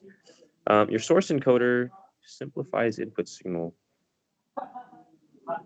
So instead of just a bunch of bits, the encoder is going to kind of compress. It's like making a zip file to transfer. Yeah, to transfer this data a bit better. So it packages the data, so it's easier, more efficient to transmit. And then your channel encoder, this is encoding for the channel, meaning the encoding that's being done in this step is to ensure proper transmission through the channel. And the channel is the physical medium where the message is being transmitted. So in most cases, that's a wire. Radio, it could just be the air. I was gonna ask about error correction, but that's not important. Well, it's important in this step. This is okay, cool. Yeah. So this is where that happened. Yes. Okay. Wire and fiber optic radio. So this is the first part. This is all just the message right here, or is this the message and it being attached to the carrier signal? So we already made it like a discrete value, but you're gonna have to transmit that discrete value, The right? carrier. To somewhere else. That's where the encoder comes in, the channel encoder. Okay. So I guess what I'm asking about the channel encoder is this the thing that makes earlier we were talking about the message signal and the carrier signal, right? The message signal right now is being done with the input transducer and the ADC. Does the next set of 3 yellow boxes in the flow chart? Yeah. Is that the part that connects it to the carrier signal? Or Yes. Okay. This is the modulation step. Okay. Okay. Yeah, FC plus. Not exactly a plus. It's like I think it's a symbol. But yeah, so up to here is all. I think that's what the box is for. This is all digital. Yeah, binary stream. There you go. This is all bits, and then your bits are converted to analog signal, like the closest you can get to an analog signal. So over here, your info is getting sent and then demodulated, and this is where the frequencies that we saw before, like you get multiple frequencies, the doubling of frequencies, you get a positive and a negative version. I don't think you need to worry about it too much for this question, but basically you're getting back a binary stream, just digital data. The channel decoder does the error correction. Since it's known, it's known what error correction meant. Yes, since that's known, you can just reverse engineer it, get the output. And then the source decoder reverse engineers the encoder, and then you're left with a digital signal, which is reverse converted back to an analog signal produced through the speaker, so that you can hear your voice. And so that's what the output transducer is. A speaker will be an output transducer, converts electrical signal to air vibrations. Is there a reason why in microcontrollers you see a lot more ADCs than DACs? Is the process more expensive? Wait, sorry, I didn't hear that. On microprocessors, I apologize. Okay. When you have GPIOs, typically I see there's a lot more ADCs than DACs on there. Is the ADC circuitry less complicated than the DAC? It's because a lot of microcontrollers aren't used to output many things. They're used to take inputs from other devices and process that inputs. But you usually don't use a microcontroller to power a speaker, right? Like you're not driving. You'd be connecting to something else that would then do the driving itself. Yes, and that'll take care of it. And so ADC is more on the input side, since your real world inputs everything's in analog, right? The world's in analog. And a microcontroller needs to be able to interpret that in its digital realm, which is why a lot of the information collected by the microcontroller needs an ADC. I think they do have some DACs, but I'm not too sure what the ratio is on that. So it's not a question of, it's just a question of it's not as useful to have an DAC as it is to ADC in that context. Cool. Do you have anything to add on that? No, yeah. Just the bottom 2 things, those are just questions I've seen, like stuff to know. With serial communication, those are used for long distance communication. Parallel, that's for short distance. Yeah, just have it down. Because, well, if you think about the implementation of it, serial just means one wire, right? one lane of traffic. Parallel is multiple. And so it's more expensive to build multiple lanes, wires, whatever. It's also introducing more points of failure now. Yeah. Like signal correction too. Yeah, parallel would be more, well, with the shorter distance, you'll be getting better accuracy. You have the multiple, I wouldn't say channels, but I'm not sure, but yeah, you have like multiple different. Sorry, I lost the correct term for it, but channels, if you kind of get what I mean. Yeah, but with serial, you just get like one wire. Yeah, so like it's just one of those things. It's hard cost to memorize. versus accuracy. Cost versus- That's the reason why Yeah. you have the two different ones. I've seen like SPI connectors and stuff for like STM. They have Octo SPI, which is like serial communication, but it's 8-channel serial communication. Oh wow, 8 channels.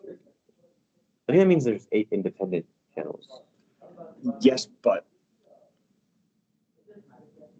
Octo SPI can be used so that all of them can simultaneously do a single task as well.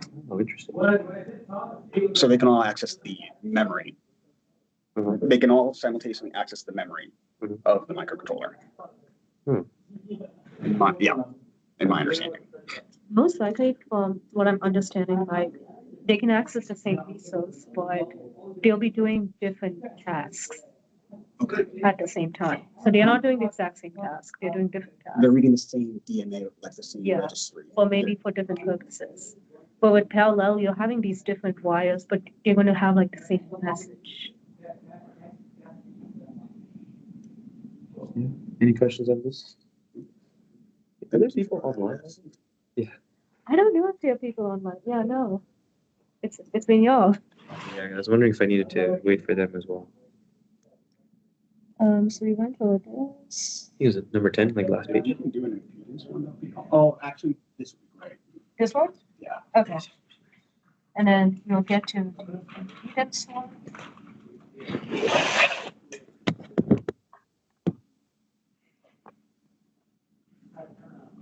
So I'll just first redraw it under DC conditions. So we have R1, that's 72 ohms. And under DC, all your capacitors are going to be open. You are still going to have a voltage, but they're going to be open, no capacitors. So this is an open circuit. We have 10 ohms. R2 is 11 ohms. V1 is not zero. It's not. Don't confuse them. It's open circuit means your current is zero. So the current going through here, it's zero, right? It's open, no wires. But you're still going to have a voltage. This would be 60 volts. 50 ohms. And then this is also open. So we have V2. So that's how it looks like in DC. So the problem asks us to find V1 and V2. So the first thing we notice is, like if you look at this side over here, since V2 is open, what do you think the current through the 50 ohms is going to be? It's going to be zero. So I50 will be equal to zero. Should I give different names? No. I'm just going to call this I2. This will be equal to zero. So this current over here, I'm going to call it I1. We will go ahead and find that. So to find I1, that is not going to be zero. We have this entire loop. Yeah. So with I1, we have 60 volts. And then what will be the resistors you'll be dividing by? 10. But it also connects to 72. 72. Yeah, and don't forget 11 ohms. That's there as well. Right. So we do that, we get 0.65 amps. That's I1. Now, since we know what I1 is, we can find V1 right away. And the way to think about this, 60 That's volt? our power supply. Right there. That's a straight. Yeah, the one that's a circle here.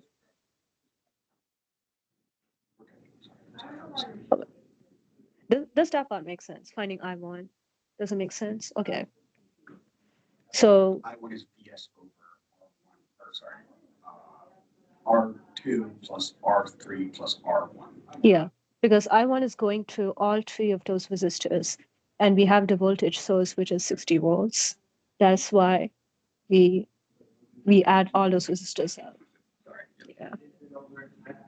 And I1, I'm just going to like extend this arrow. It's going through the 72 ohms, right? So we can find this 72 ohms, that's in parallel with V1. Does that kind of make sense? It's in parallel. Yes. Okay. So if we find the voltage for the 72 ohms, that's going to be a voltage of V1. That's equal to V1. So we just have to find this. So yeah. So the capacitor, I thought it, so any two components in parallel have the same voltage. Yeah. It doesn't matter if they're resistors, capacitors, inductors, they're going to be the same voltage. Yeah. So V1, that would be your 72 ohms times I1, since it's going through there. So that's 0.65 amps. And that will give you 46.45 volts. So that's one of the voltages. Now we have to find what V2 is. So what with V2, I like to do KVL. So does anybody want to walk through how we would set up KVL for the rightmost loop? It's a bit tricky, but Do one side first, and then you do both. okay. No, I'm asking, you do one side first, and then you do. Yeah, because so I focused on a leftmost loop to find V1. Now I'm in a rightmost loop, and I'm going to use KVL to find V2. So if we start off with the 60, so I'm just going to start off from this point right over here, and then it's starting from the negative terminal of the 60 volts. So that's why I have a negative sign. It's negative 60 volts. Then yeah, we are going to find V2. Wait, sorry, I started it off wrong. Hold on. I meant to just say negative 60. Yeah. And then we have R2, that's 11 ohms. And then the current across R2, remember we don't have I2. I2 is 0, so it's just I1. So I1 is 0.65 amps. And then we do have the 50 ohms, but because the 50 ohms just as I2, that is equal to 0. So we can set this. Actually, I'll just say we have V2 next. So plus V2, we are entering from the positive side, right? And we set that equal to 0. So with KVL, you're summing the voltages around the loop. That should all equal 0. So does this part make sense of how I went through the loop? The question is asking the total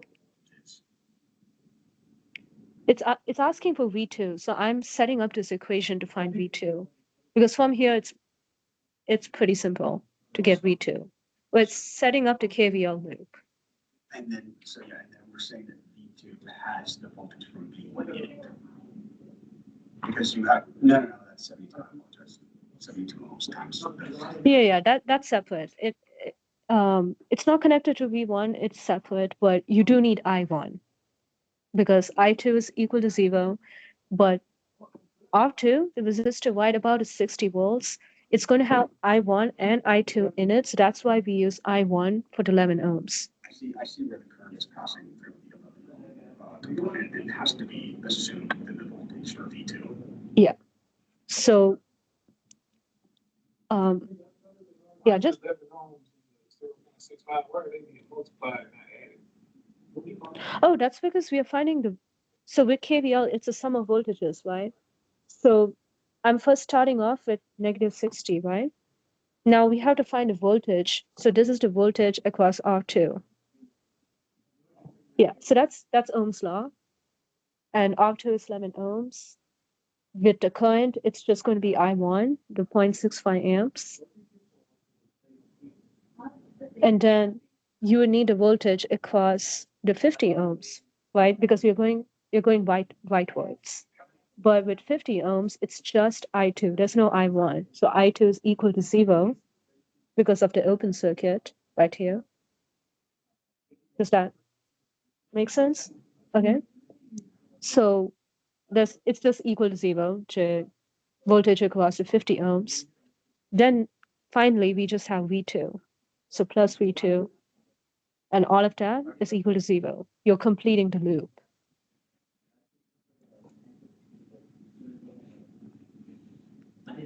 So Capacitors that we went into are basically passing the current between one another. oh, you mean the current or Sorry. voltage? Um, I don't know if it's So the past. capacitor, it's like storage charge, right? In DC, the capacitor will fill, it's like a balloon. And so once it fills up, it acts as an open circuit, but that's all it's doing for DC, it's just when the charge is constant. So it is connected, but there's no current flowing through. But the voltage is also staying the same. Like the fullness of the capacitor stays the same, which is why there's a voltage difference across it. But it's not necessarily that they're exchanging charge or voltage. Okay, because the only reason I'm asking that is, so one side is going to have a consistent voltage and the other one's going to have another consistent voltage, so like they're splitting it between each other? I mean, the red and the blue sides? Yeah. That's just because of the geometry of this particular chip. Because the 50 ohm channel has no current through it, but there could be geometry where the 50 ohm wire does have current through it, in which case you have split. So it's just for the chance. But if you're talking about capacitors, like what he said, like resistors, you have like almost like a constant voltage, right? Like it doesn't change. But with capacitors, the voltage depends upon time. You'll be charging it over time. So at DC conditions, that's a certain point in time when the current is equal to 0, but you have the voltage. So yeah, we can just rearrange this. So I'll say V2 is equal to 60 minus 11 times 0.65. And that will give you 52.9 volts.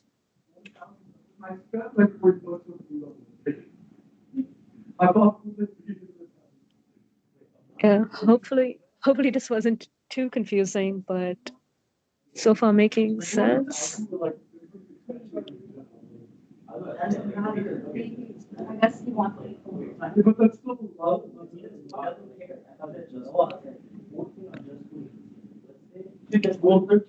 Oh, all right, are we good to move on? Okay. Is there an impedance for you? Oh yeah, I will. This is not an impedance one. Okay, we can run through this quickly. It should be pretty quick. You wanted to say something? Who's it, Professor Riley? More Kogan now. She's going to.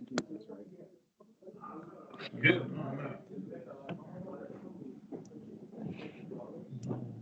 Okay. So the equation.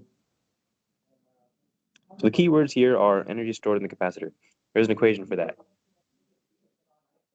And that is energy E equals DC. So we-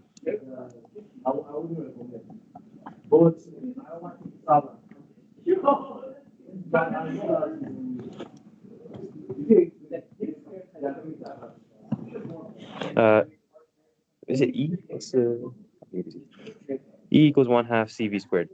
C is the energy.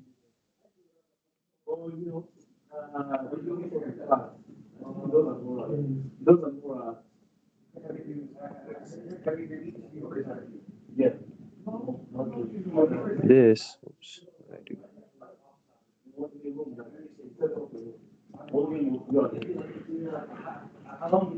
So your variable is that you need to determine the energy in the capacitor is the capacitor's capacitance and the voltage across that capacitor. Given time, exactly. In the previous question, where it's under DC conditions, the voltage is going to be constant, but that's not the case here, where voltage is not constant. It's a function of time. So yeah, we need to modify our equation into 1/2 CV. Where do you put it? There, I think, or there. Where V of t is a function of time.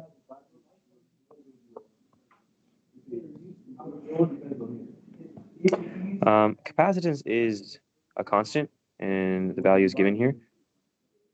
Yeah. So we can do 1/2 picofarad, 1 farad. 1 farad.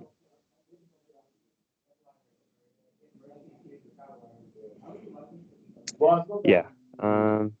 Times VT squared. So these are with units. I'm just going to simplify it to make it look a little cleaner.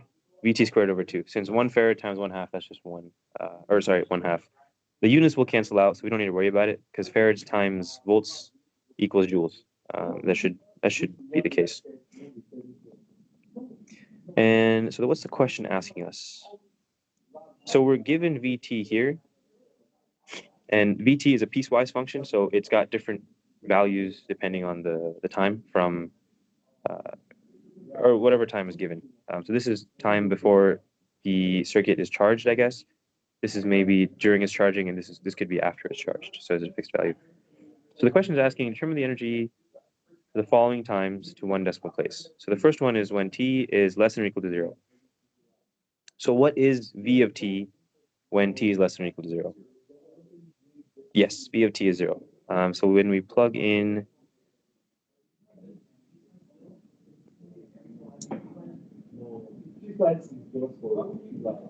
equals V of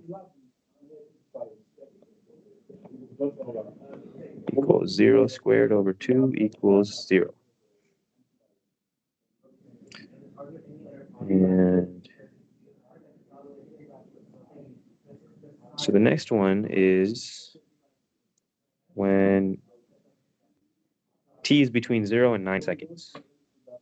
So what's the voltage under those conditions when t is anywhere from 0, 3t? Yeah, so we would just plug that in to the equation. How'd you add a page? Oh, to add a page? Yeah. Oh, cool. Thank you. Oh my gosh.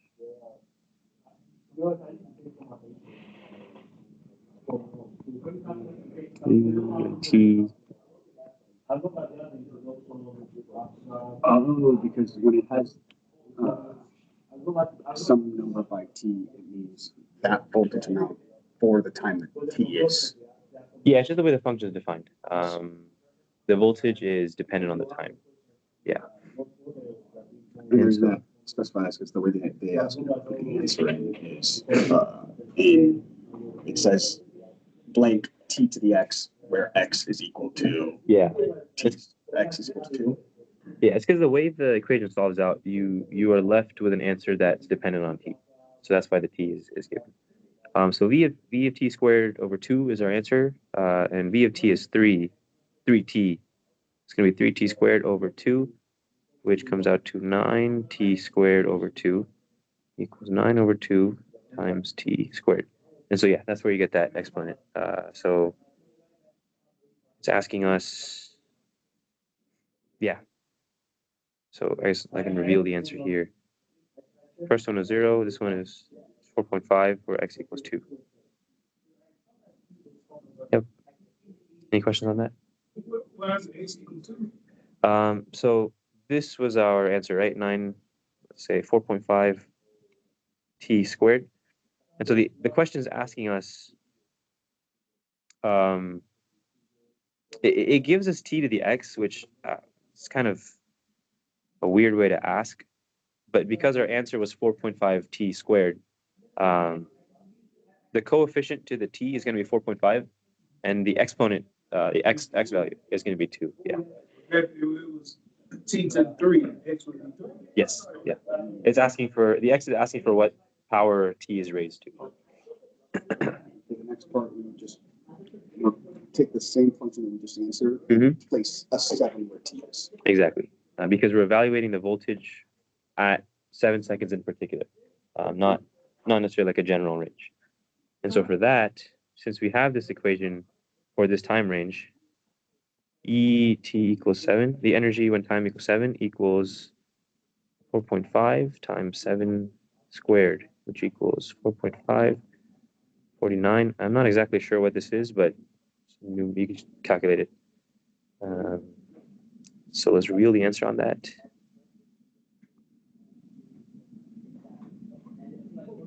220.5 plus or minus 2%. I think the plus or minus is just because calculators tolerance. Yeah. So 220.5. Are we expected to answer with the tolerance on our test? No, Okay, thank God. it's because McGraw Hill, like once you complete a homework or a test, it will show you the correct answers, and it's telling you that there's a tolerance it will accept. So I think you could put like 220.51, which isn't correct, but it's programmed to accept that. Yeah. If there's a rounding mistake, you'll be fine. So now we have when t equals 10. Solid 27. Yes. No math, not time dependent at all, because 10 seconds is after the 9 seconds mark here, which means voltage is just 27 volts. I'm guessing it's volts. As long as the capacitor is full, and that's the maximum voltage across the capacitor. In this scenario, yeah. Equals 27. Wait, no, sorry. VT squared over 2.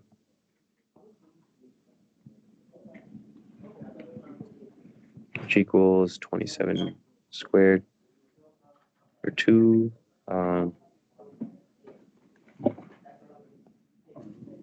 That's 364.5.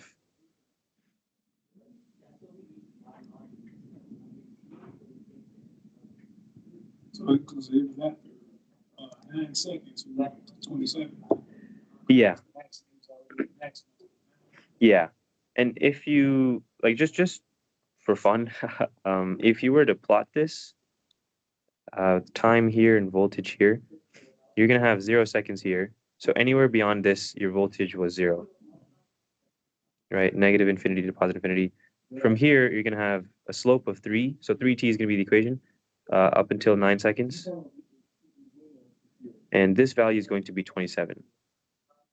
Because at 9 seconds, 3 times 9 is 27. And so beyond that, it's just going to be fixed at 27. It's just so that the voltage is a continuous curve and not just jumping around everywhere. Yeah, I think that is the last question. Did you guys have any questions on this last part? The impedance question, do you have it out with you? No, but. Okay. Okay. Is it okay if I can? Yeah, I can cover this last question. Thank you so much. Thank you so much.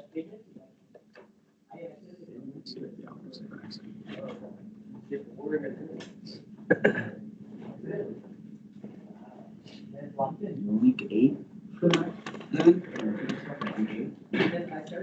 She got it. Every question is just one. Is any other ambiguous question? Yeah. Yeah, this one is down there. There's one that she always has on the test, man. It's that one. No, this one? Yes. Okay. There's like a parallel version as well, but Yeah, can you do the parallel version, please? okay. Yeah, parallel version is like side. That's what she always has on the test. But it's- It might be an independent assignment. Let me pull up a different assignment. Okay. What? She always has. So it's gonna be on homework and, yeah, this was the review for.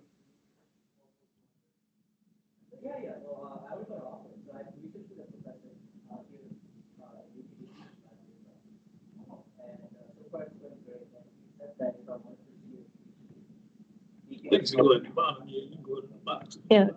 The Usually the questions be like. that one. Oh, wait. Just gonna sketch this really quick.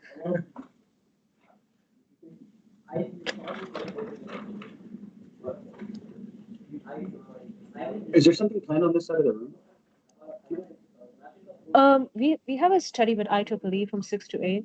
So yeah, if you all need like extra study help, feel free to keep staying. There'll be a lot of tutors to help. This is for ohms. That is 18 UF. Sorry. And the inductor, that's 4 mH. Right. Oh yeah. And V equals 10, an angle of 0 volts. And W is, omega is 1,500 radians per second. All right, so with this, I'll just go over what the impedance formula is based on if it's a resistor, capacitor, inductor. So the impedance of a resistor, that is just the resistance value, R. So with our problem, that's 4 ohms. All right? I always get this, that one right there, I always get right. Yeah. You're 1/3 of the way there. So VC, that is 1 over JWC. Not negative. There's another way to rewrite it. So this is one way. The other way is when you have 1 divided by J, that's the same thing as saying negative J. You'll be moving the J up, right? So it's just one of the properties of imaginary numbers, but it's the same thing as negative J over WC. So if we compute this would be negative J over negative J times 1 over W. So W is 1,500. 18. C, 18 microfarads. So 18 times 10 to the negative 9. Negative, was it nano? Hold on, I might. Oh, What was micro? Okay, so my -6, my bad. All right, so put that in. Would you like me to go through it like with the whole calculator thing? No? Okay, so I'll just keep it as it is. You will have to do the math. You're going to get a value like negative J times something. So you'll put that white half into the calculator. So that's CC. 1,500 times 18 times 10 to the negative 6. Yeah. Then ZL, that's JWL. So J times 1,500. And our inductance is 4 millihenries. So that's 4 times 10 to the negative 3. And that will also give you, you'd have to put that through the calculator. So you're going to get J times something. So now with these 3 elements in parallel, you'd almost pretend they're kind of resistors, right? So if we had 3 resistors in parallel, you would know how to combine those, right? So The furthest nose first, so those two become one, and then the combination of those two with the first. yeah, that's one way to do it. Like you do it two at a time. Another way would be this can work for any number of resistors. 1 divided by R1 plus 1 divided by R2 plus, I don't know, if there are 8 resistors, we can go all the way down there. So I'll use that way to do it, but we can do it two at a time. That also works. But the ZR, ZC, ZL, we'll pretend they're like resistors. So we're going to combine it like that. So Z equals, that would be 1 divided.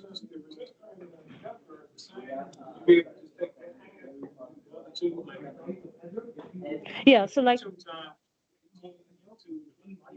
what he was saying. Yeah, what he was saying is we can combine these two in parallel, right? I'm saying, four, the same ones, you can just grab the two closest ones, would be able to do it like that. Yeah, I mean, If they were all fours, basically they would be two, right? yeah, okay, I see what you mean. Yeah, so yeah, you can actually do that, but if they're resistors, that's the catch, because we have ZR, ZC, ZR, they're totally different values. Oh, I see what you mean. If these were resistors, you had 4 ohms, I can see what you mean. Yeah. But this will be how we would set it up, right? So we are kind of treating them like resistors, but you'll be using the actual value. So you would have 1 divided by 4, that's CR. And then 1 divided by, let's see, what's a good way to do this?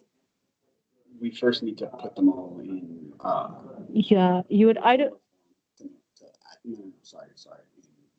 Cartesian form to add them together, no?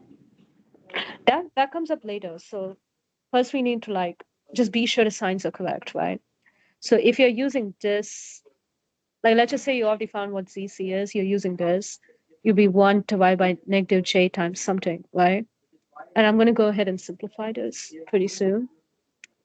This would be 1 over J times something. So this is for ZL. So far, so good. Yeah. Okay. So let's simplify this so it's a bit easier to read. So 1/4, I'm going to write it as 0.25. Now with this, remember how I said earlier, if you have a negative J, you can move it up and then negate the sign, right? Oh. Yeah.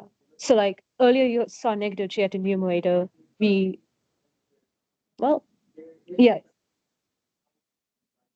No.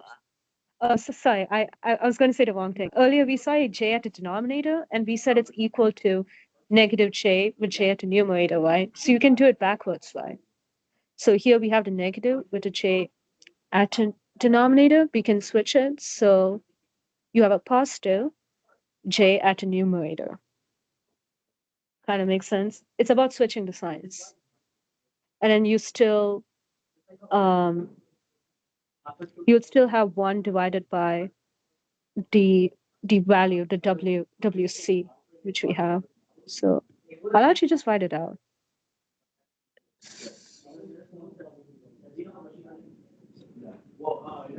Okay, just to keep track. Yeah, that will be J divided by that.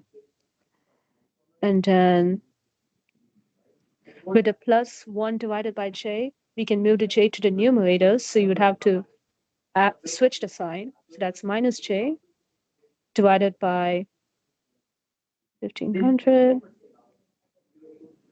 Let me see if I can just move this.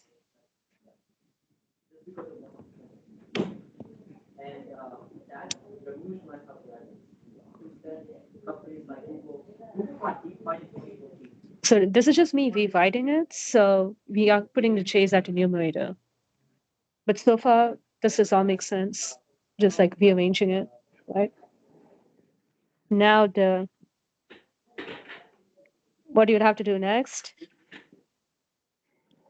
you would want to combine those two J terms. So we have like constants, right? Like you just calculate them. Um, it's going to be a value. So like just take this minus this. If you multiple, if you take the 1,500 out, it makes it a little bit. Makes it a bit easier, yeah, for sure. So Yeah. You would get a value. I'll leave it up to you to calculate it.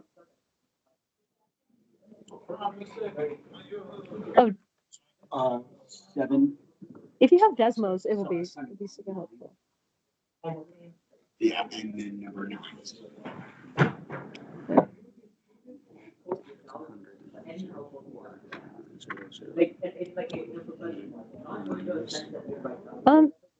Actually, yeah, just to ensure like I don't confuse any one of y'all, I'm just gonna write it out.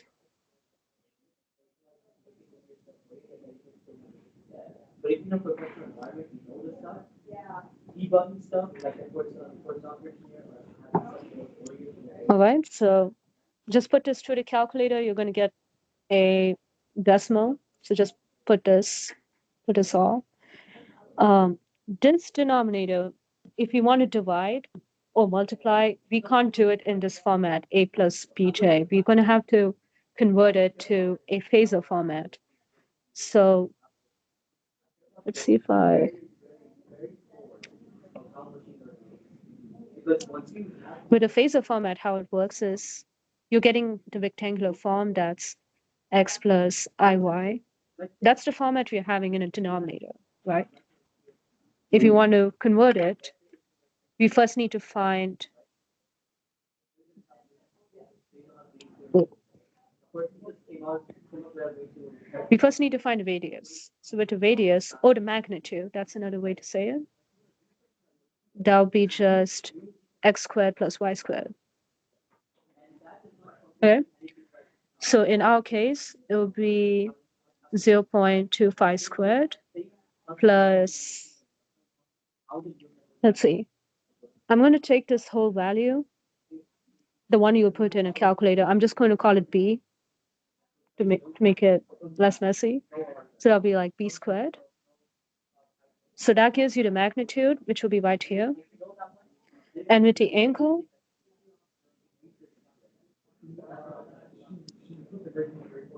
that is arctan of y over x. So with this, it's important you keep track of the angles, right? But if you just like quickly plot where the denominator would be, you have a positive 0.25, and it depends. I don't know the exact value of b right now. It might be positive or negative, but let's just say if it's positive, right? Oh, That's what I was trying to figure out, 'cause on the angle, sometimes you divide by what, 180, you're subtracting from 180, you know? let me actually put this through the calculator. So, Sorry, that's what I was thinking. oh, that'd be so awesome. Yeah. Desmos is really bad on my tablets, so And then first, let me do the $1,500 for numbers. yeah, the one which I labeled as B. But the process of that application, like you come to AI, yes, you want to change the value from 5 to 0.6 to that to like but how will those values change from 0.5 to 0.6 in that process? No one knows. And if you can't know that process, you can't really make something new. You don't know how it works. You can't really make something new. Like you cannot make your own.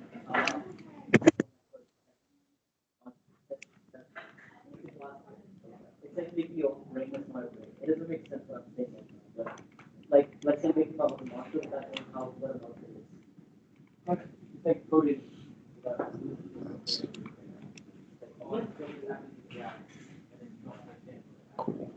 So 54 over 1991. No? Yeah. So what is it? So I'm just going to take that value. So that would be, this would be j times 36.8703. I just put that whole big expression in a calculator, right? Yeah. So now if I quickly plot this to find the angle, oh, and yeah, I'm just going to rewrite this here as well. So you have positive 0.25, that's on the x-axis. You have a positive 36.87, so y-axis. Your angle will be this, right? So the good news is with Octane, we don't have to worry about the signs too much because both x and y are positive. That's tan negative one, I mean, negative one, right? Same thing, right? On the calculator, it's tan negative one, right? Oh, sorry, what do you mean? That arctan, that's tan negative one, right? Oh, okay, I see what you mean. Sorry. Yeah, in the inverse tangent, yeah. It'll be its own function. Yeah. So we can just plug that in. The octane 26.87, 0.252. That should give us. But I thought our function was 1/. Yeah, we'll get to that. So I'm focusing just on a denominator. That 0.2 is just 0.25, right? And 2 is supposed to be the, right? Wait, Ain't it supposed to be 0.25? At the bottom for x. yeah, but we have a complex value too. So the thing is, we need to convert that to a phasor format. Then only you can divide. So I'm just going to put everything all together. So I'm going to rewrite the whole expression for z equals. 0.25 squared is. Yeah. But you have 0.25. Oh, sorry, that's just, yeah, my handwriting. I meant squared. Yeah. So we have 1 at the numerator, and we can rewrite this as 1 with an angle of 0 degrees. Same thing. Now we're going to do it all with the angle. So if you plug in what we know, which are,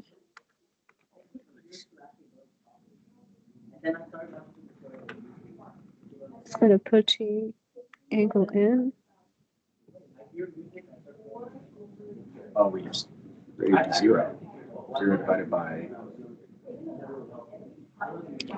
Oh, you just have to do the square root for r. Yeah. I think might be able to do it right here. Or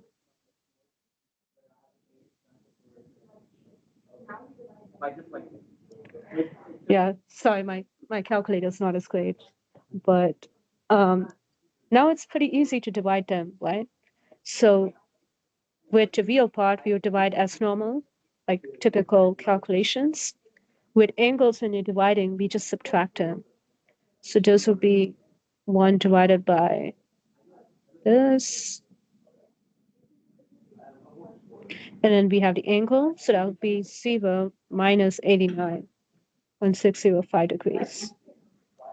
And then do we have to make it positive, or is that something for us? Oh, the angle? No, you don't keep it positive because if it's negative for a reason. So it'll be a negative angle. So that is going to be our answer for z equals.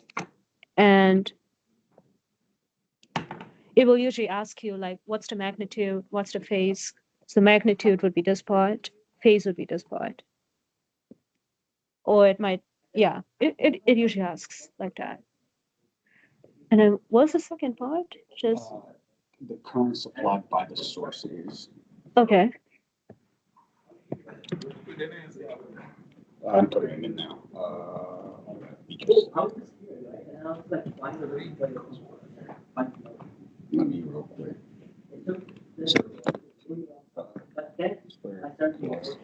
Yeah, I know it's a bit messy. So the most difficult part is just keeping it all neat and organized, so you can double check your work. But since you're all doing this on paper, you wouldn't have to worry too much about the numbers being wrong. As long as you can show a logical process, you'll be fine.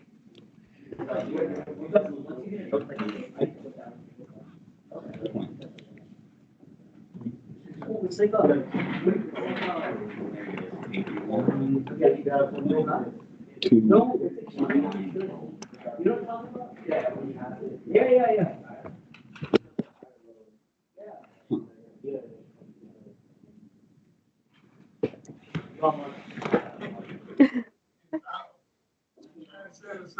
Oh, V.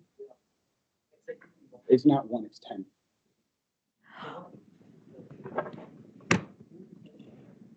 Let's see.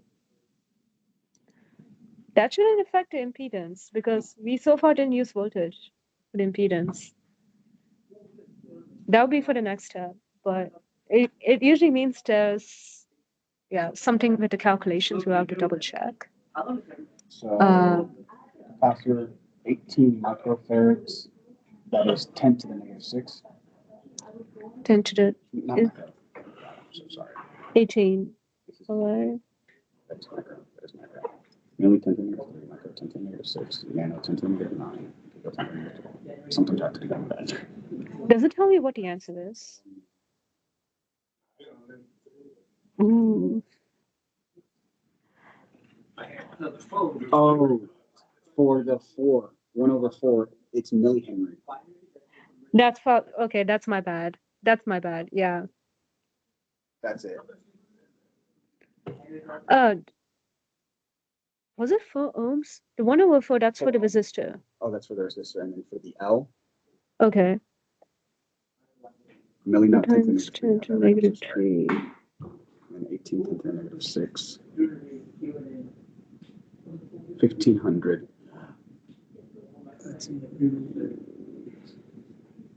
It's most likely just, I'll have to go to the calculations again. The process is overall right, but it's like, again, the tricky part is the numbers. Yeah. Hey, thank you so much. Yeah. Appreciate it. Yeah, good luck on the exam. All right, thank you. Yeah. I'll go to the second part really quickly just to be sure you Would you write like to that down. write that down? Yeah, sure. Yeah. With the second part, the voltage was 10 with an angle of 0. And then we had Z equals. So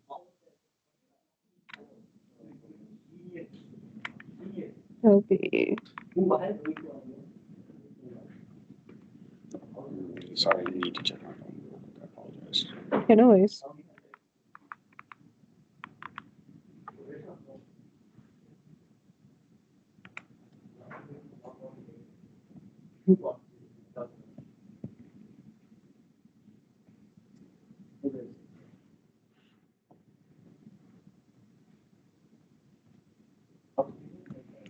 Yeah, so I'm just like going through all the calculations, simplify the expression a bit.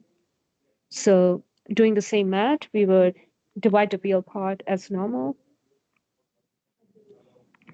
That's That gives you 370.37.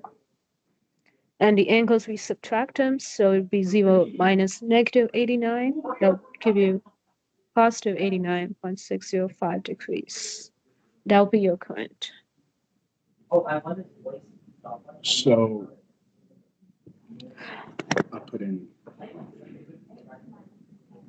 Yeah, it should be 1 divided by the whole square root, so that'll be 0.027.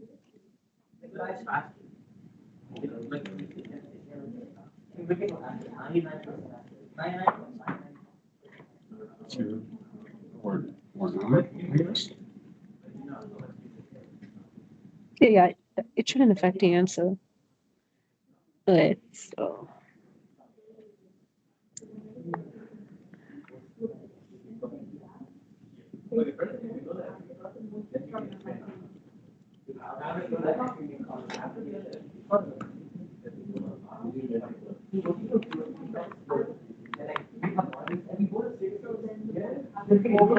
When I did my tangent inverse, was I in radians or degrees? That might be the issue. You're in degrees. I'm supposed to be in radians, aren't I? You're supposed to be in degrees. So that is not a problem. Is building an engine from scratch. Is there somewhere that we're supposed to be converting Dublin to frequency? Yeah. Combined is not just, I can't put like. Let's see if. Okay. Do you have Desmos with you? Yeah, because I'm super fast with Desmos. So. Does this work? Yeah. Cool. Just going to quickly pull up this again.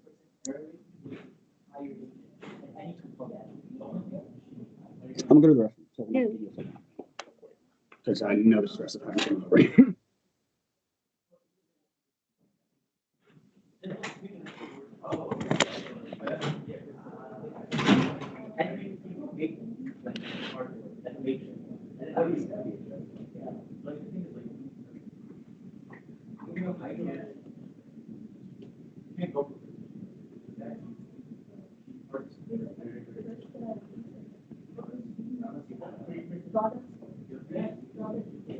You can become mechanical expert, you know it yourself.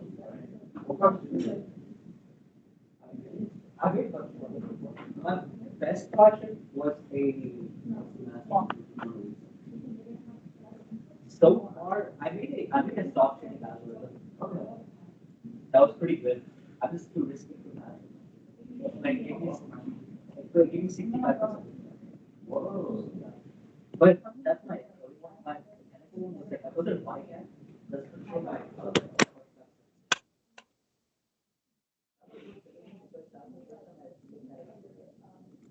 I didn't know what a perception was. I just thought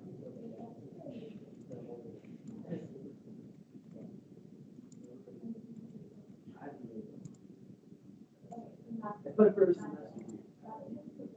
On piece of paper. No, so.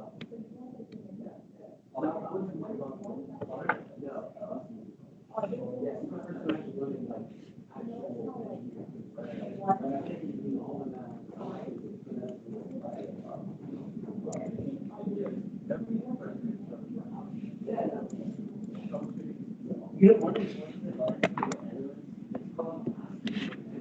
they're going for college. It's no exam, no quizzes. You can they teach it based on project. They call it project based. I want to do but like 30 days. That's not what that's what you can do. I always trust it.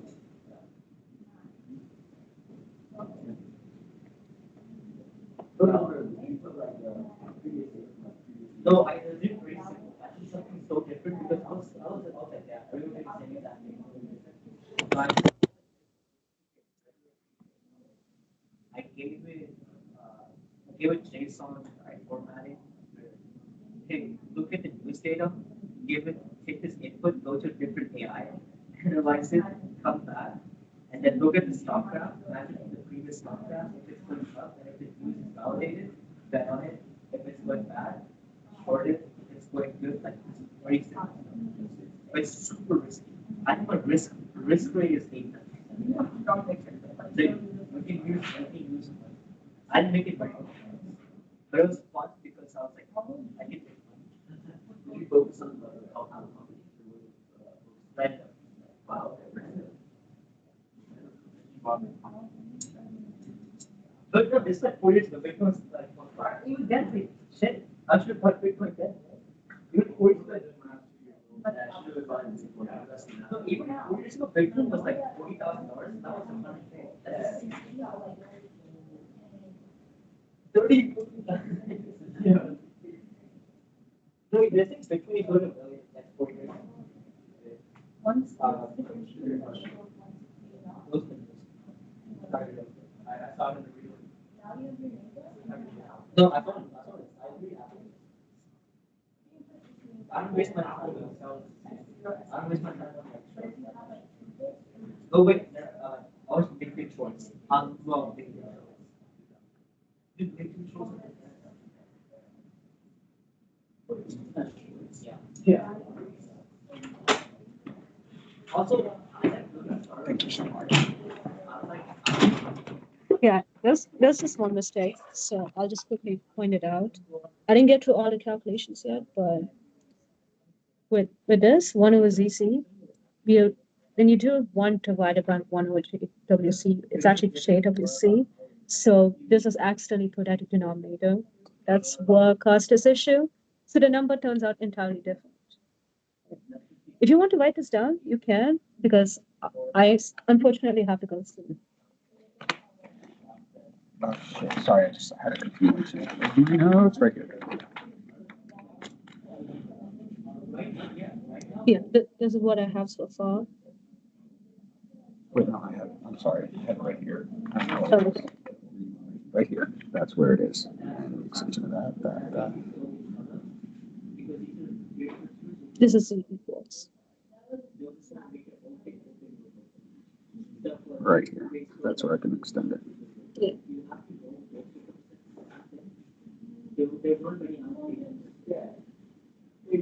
There's also, unless you make something that's insanely different and popular demanding and solves that. Cool.